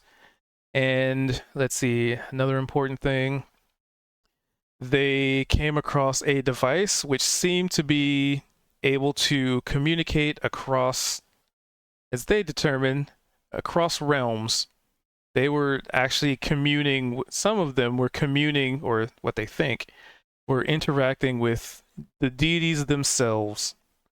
Kozik interacted with his, I keep wanting to say God, but patron, because he's a warlock.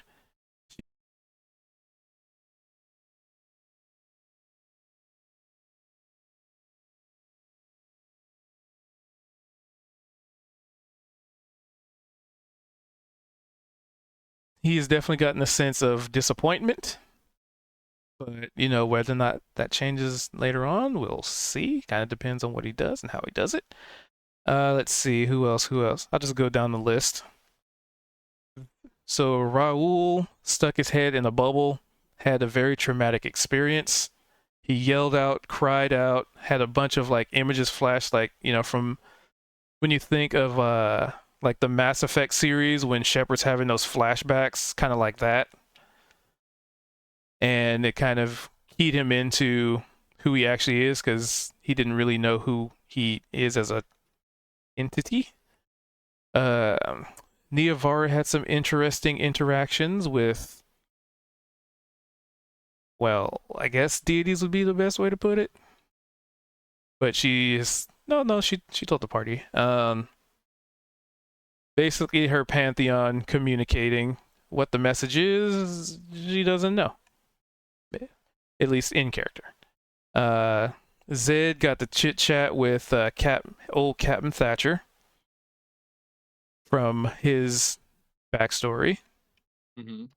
Shaw had an interest. Well, first Shaw and Niavara, the first interaction with these altars. Am I mixing them up? I remember Chaw's was the first interaction was very akin to somebody saying, "You're not welcome here, go away." But he tried a second time, and he probably did something that made it, the results different. And he talked to this entity that confided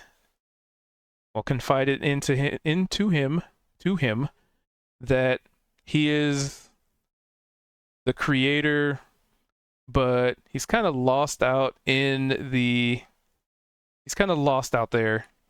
and the party's kind of put together in the astral sea somewhere. And all this creator wants to do is get back and fix shit, because mortals be breaking stuff all the time. But the thing is, he's lost out there because there's a lot out there in the astral sea. And when they asked him, like, how do you get out there, he was just like, well, the family feud. So whatever happened, he ended up out there. So that was Cha's interaction. Let's see. We did. Veldrin wasn't here that time. Who am I missing? Am I forgetting anybody? I think I got everybody. Kozik's cat deity person lady. They showed up. And after all that, they basically disembarked from Toys, the big turtle. And they were on their way to they're still heading to the mountain, or they were still heading to the mountain, to which they were intercepted by a hunter who was mentioned that he's from this town over here. It's not even a town, it's a hamlet, population below 100. But he mentioned he's from this hamlet called Dale, and the party went and checked it out, and and then they kind of realized very quickly that they are a town of mimics, including buildings included, or at least some of them. They kind of had a little spat with the two entities that were willing to help them, in part because Raul fed one of them. But he was just like, hey, if you hook me up with some more of that food, we'll try not to eat you, because we know you're a source of more food. So, that brokered some deals, and Cha, as an entity of hell, is very aware of how important it is, especially in the I think he ascertained this, but especially in the Feywild, when you broker a deal, it is a binding contract. Like, and of course, you know that as well. But in this setting, when they made a deal, Cha was like, we have to adhere to this deal, because there are two places where deals are essentially the rule of law, and that is hell and the Fey. So you don't fuck with contracts in there. So they agreed to help this town of mimics, who they determined are under the control of Dale and the ex-butler, who essentially were using them as a means of feeding Dale's opulence. So adventurers and people would come by to the town because of the mimics, insatiable hunger. They would just eat these people, and their stuff would be given to Dale. They determined that the butler was probably more terrifying than Dale himself, so they got him to they split him up, took him out into the woods, beat up the butler, found out that it's a bearded devil. He said something about the puppet master, and Niavara ended up with some kind of infernal wound because, bearded devils have that glaive, but it also had a curse that was applied, to which Raoul had a brilliant idea of using holy water and, a bit of holy water and some, arcane knowledge to break the curse. However, because it's not a remove curse spell, there's kind of downsides to it. And that's what essentially alerted Dale to the party's plan. And essentially he's been on the run since. Where he's running to, they don't know, but they've just kind of been, and I say this term loosely, in quote unquote hot pursuit. Yeah. So I felt bad because I felt like I sidetracked him, but then we got here and it's like kink. we're all gonna split up and look for treasure. Yeah. So I mean, basically, they're on the. You okay there, Lucas? You cat on the We're keyboard? still on the right trail. Yeah, you're still on the trail, just kind of at a different pace. Now, what's going on with my character right now, right? I'm not meaning this to be like a PvP thing, right? I see it as almost an enchantment type spell that has been cast from the center of this lake. Whether that source is the dragon or the heart or something that's been stabbed by the sword that we might not even be aware of underneath the ice.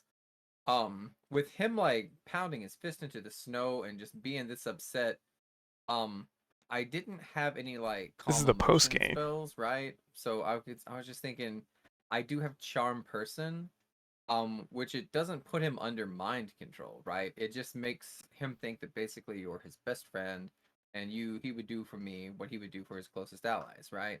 And so I really wanted to try to. It's almost like trying to counterspell it in a way, right? I'm like, if he's under my spell, then maybe we can pull him away from this lake, and then that will soften or weaken. And it's not about like taking advantage of PvP or anything. Oh yeah, I know. I know. I was just because that was one of the things that came up in our like zero session. Like, we're here to make a cool story together. It's a group effort, and in 95% of the cases where it's like, well, he's not here anymore, but Kozik can attest to it because we've played on a tabletop together before. But there have been players who are just like, I punch him, I fight him, I do so and so, and it's just like, well, that's not consent from the other player. So, and so that's why I say like, PvP is okay, but as long as everybody's in on it, kind of thing, Yeah. Because otherwise, it's just like, I picked this person's pocket after they've looted something, and clearly they went through the hassle of getting this loot, and then I stole it. So Yeah, I'm definitely not the type to like steal from other players, and I'm not gonna attack other players. I might have my feelings hurt, right, and react that way.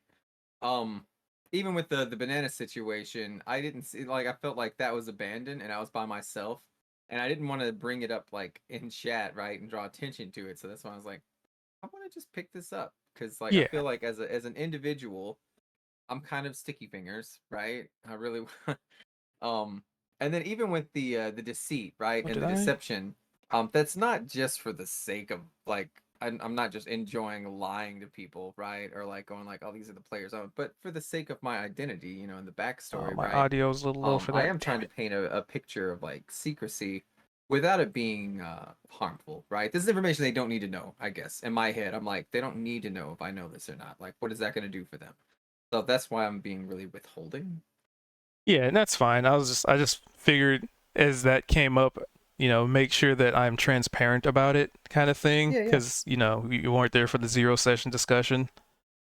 So I just want to make sure that was something that was conveyed. Not saying he did anything wrong or anything, but just aware moving forward. Yep, even though one of these players definitely pushed me, all right, but which was consensual because they did talk to me about it, I'm pretty sure. Yeah. So yeah, that I'm was gonna pretty have much fun that. with the dynamic. And as far as the charm, I was just like, at my motto in many cases is you can always try, and Yeah. if the dice say so, then I could make it work. Like the what was it, the stuff that Niavara found, like there's no way I could have written a full comprehensive story for over 100 random items like that. Hmm. So some of it's a little ad lib, but I was just like, okay. Basically, I just had to roll on the trinket chart, and then I was just adding more flavor to the trinkets. So, I think that's cool. What's the hag laughter? What's that? Which one? The laughing that Raul overheard. Oh, I'm being constantly chased and tormented by a gang of I say gang literally. Of tiny or small air elements. Yes. So when it's become a reoccurring theme. Like I'm slowly integrating failed saves into canon in creative ways. So the first time Raul rolled in that one, he was doing a perception check, and what he didn't notice was that there was this tiny air elemental flying around. And as Raul was flying around, this thing was just, it wasn't like attacking him or like hurting him. It was just being a Feywild, it's just a little nuisance. So it was like buffing him around and kind of made him fall out of the tree. And he was just like, "You some bitch!" And essentially, since then, this thing has just been the thorn in Raul's side. So when he rolls really bad on something, there's a chance that these elementals will show up and maybe give him some hassle, and nothing like to try and hurt him or harm him, just kind of being mischievous. Um, let's see who else has a rival. So Cha has the chunky cat that will wait for like a bird, like like a Disney princess bird, like it'll fly onto your shoulder and kind of chirp at you, and you're like, "Oh, that's cute," and then just out of nowhere, this big old chunky cat just jumps out of nowhere and just like snaps it out of off his shoulder and just leaves a body there and just goes meow, and then just like disappears. And Cha, absolutely, that's Cha's little rivalry. It's grown. Kozik's plagued by disappointing his matron. And yeah, we'll see. I like this little dynamic I have with Kozik. I do too. I feel like he's so distrustful of me, right? But like, I trust him more than anybody else in the party. I have utmost trust in him. Fine. I don't think anybody trusts Raul. At least right now. Zed might. I think Cha kind of does. Niavara, I don't think does at all. I kind of picked up that Raul was a little loopy, right? Like I was doing like the telepathic communication with the dwarf. Kozik. Kozik, yeah. Kozik.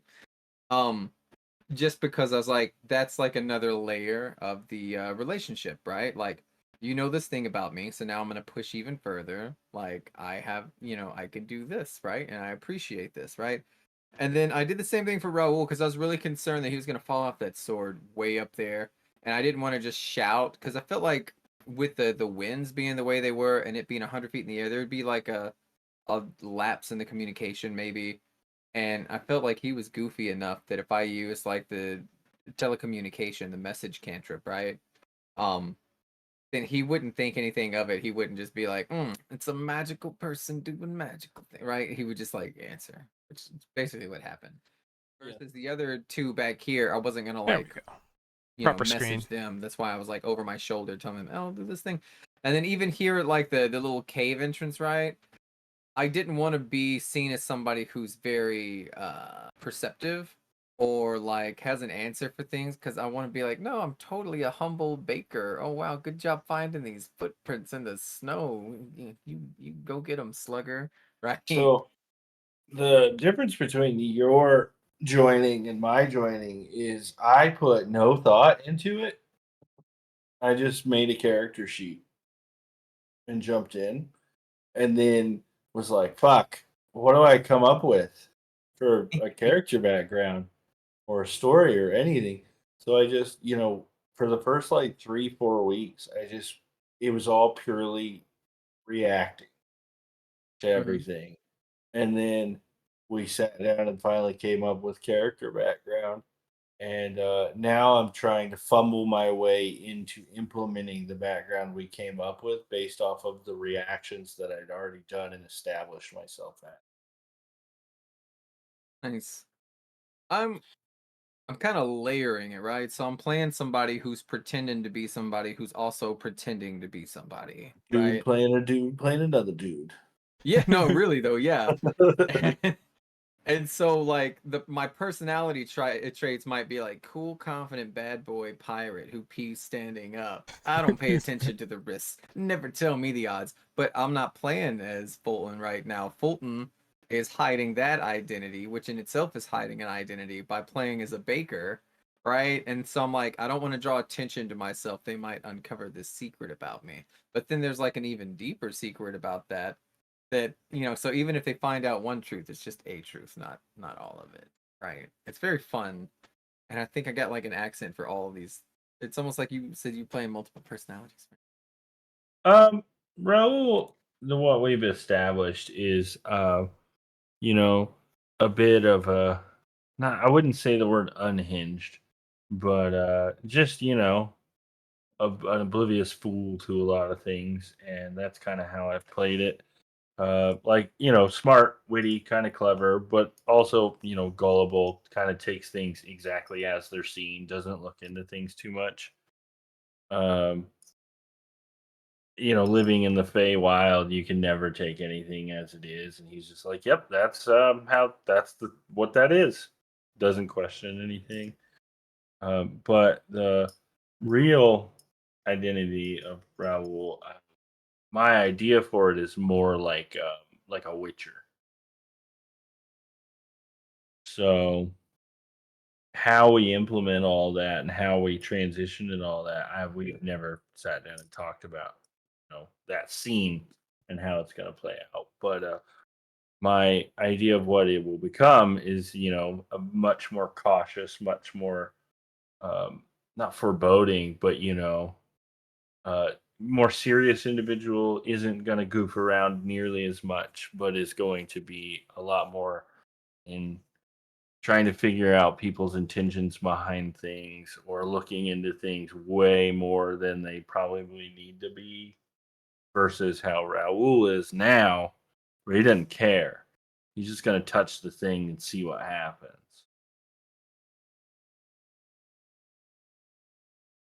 So, storyline wise, of like little, anecdotal things here and there, I don't really have any of that.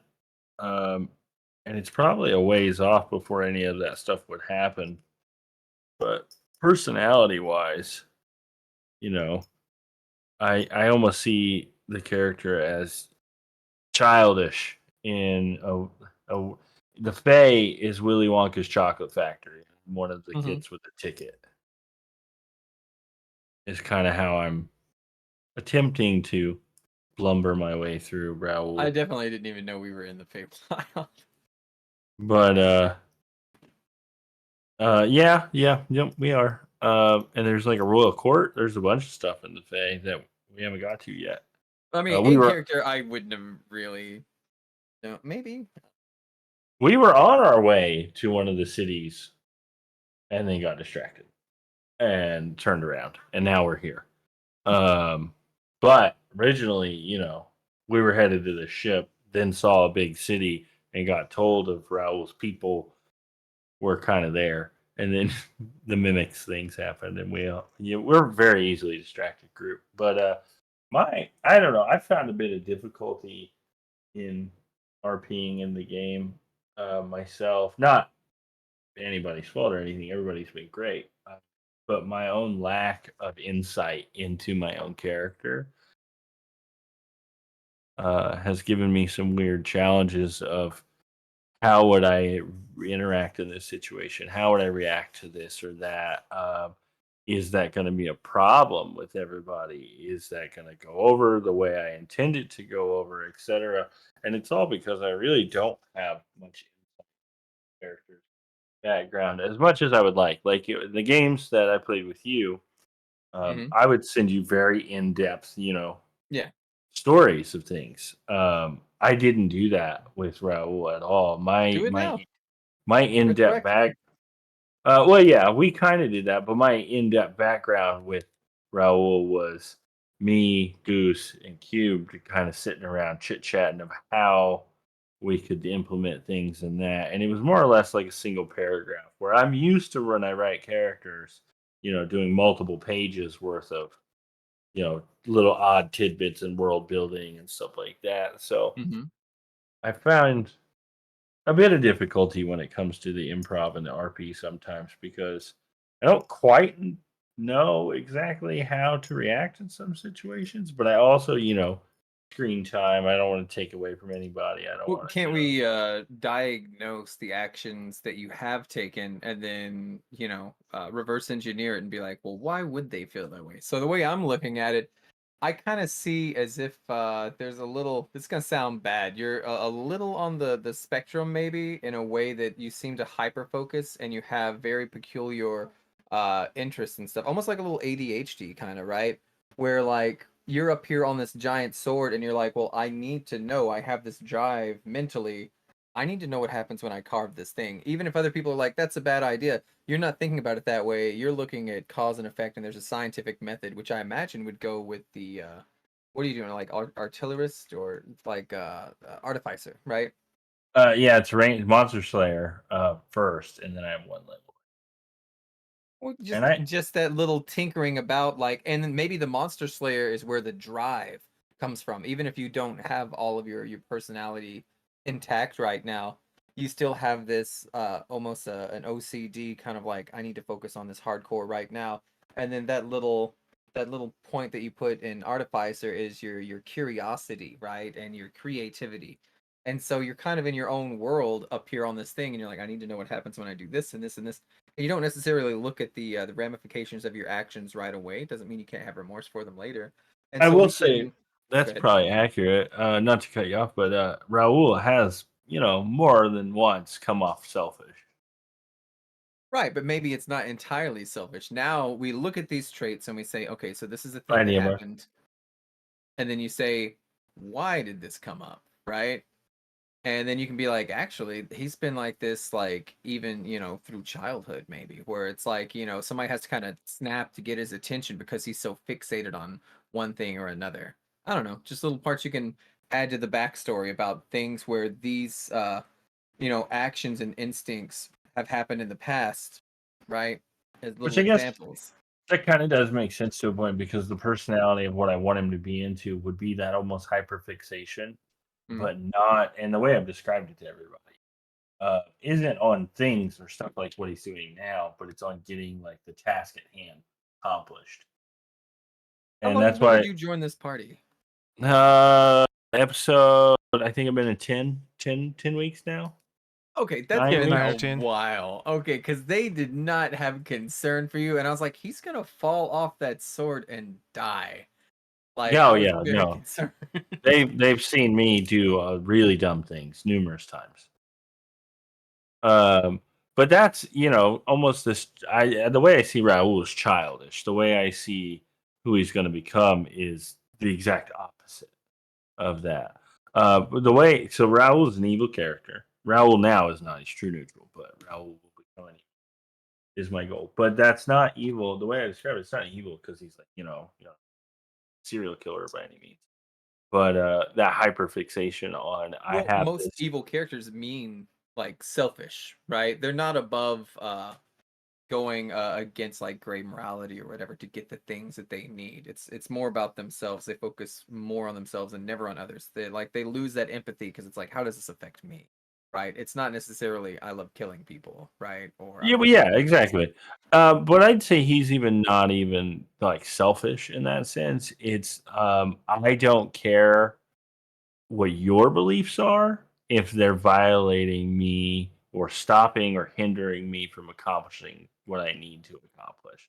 Like he's not opposed to burning down a church to kill a creature inside of it. right. And that's I'm trying to make a bridge between your current personality and that one because like you can trace that backwards, right? You can say he's not concerned about the ramifications of what's going to happen to his friends. Not that he's not concerned about his allies and friends. He's just not focused on that right now. It's compartmentalized and he'll be able to open that drawer later and go, "Oh, I better check and see if they're okay," right? And I think that could bleed into the future personality where we should have seen the signs of like, oh, he does get these weird moments. Oh, that could be fun too, where you just have like these little flashes of like personality come through, right? Where it's like, why did he do that thing? And then it's just kind of shaken off, and it's like it's just temporary. I don't know. Like for example, like I've been carrying around this Ankylosaurus hide for 3 sessions now, 4 sessions. Because we killed like what was it? Huge. It was a huge Ankylosaurus. It was a Carno. A Carno, yeah. And I wrote it down as Ankylosaurus.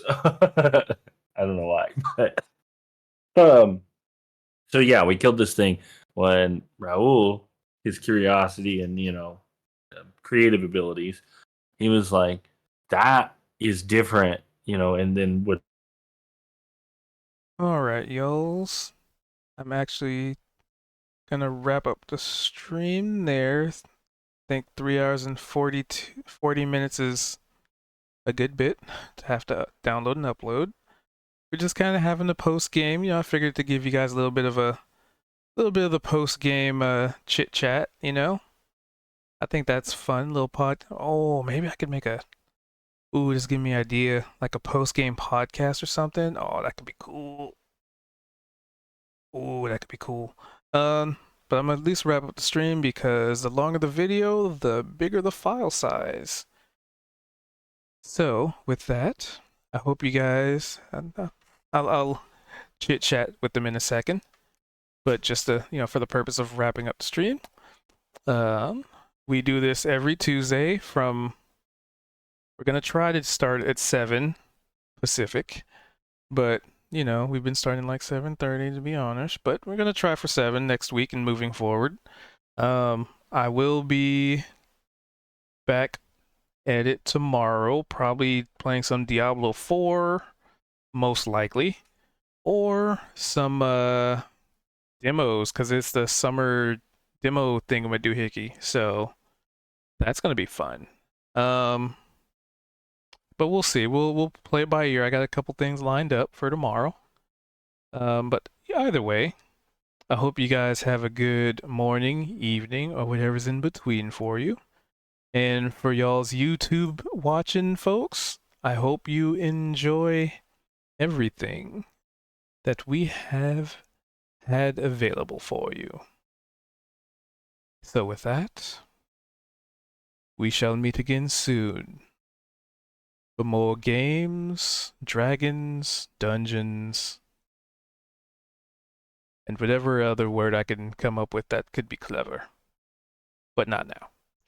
So, have yourselves a good one, and I hope you guys come back next time. I look forward to hanging out. All right. Peace.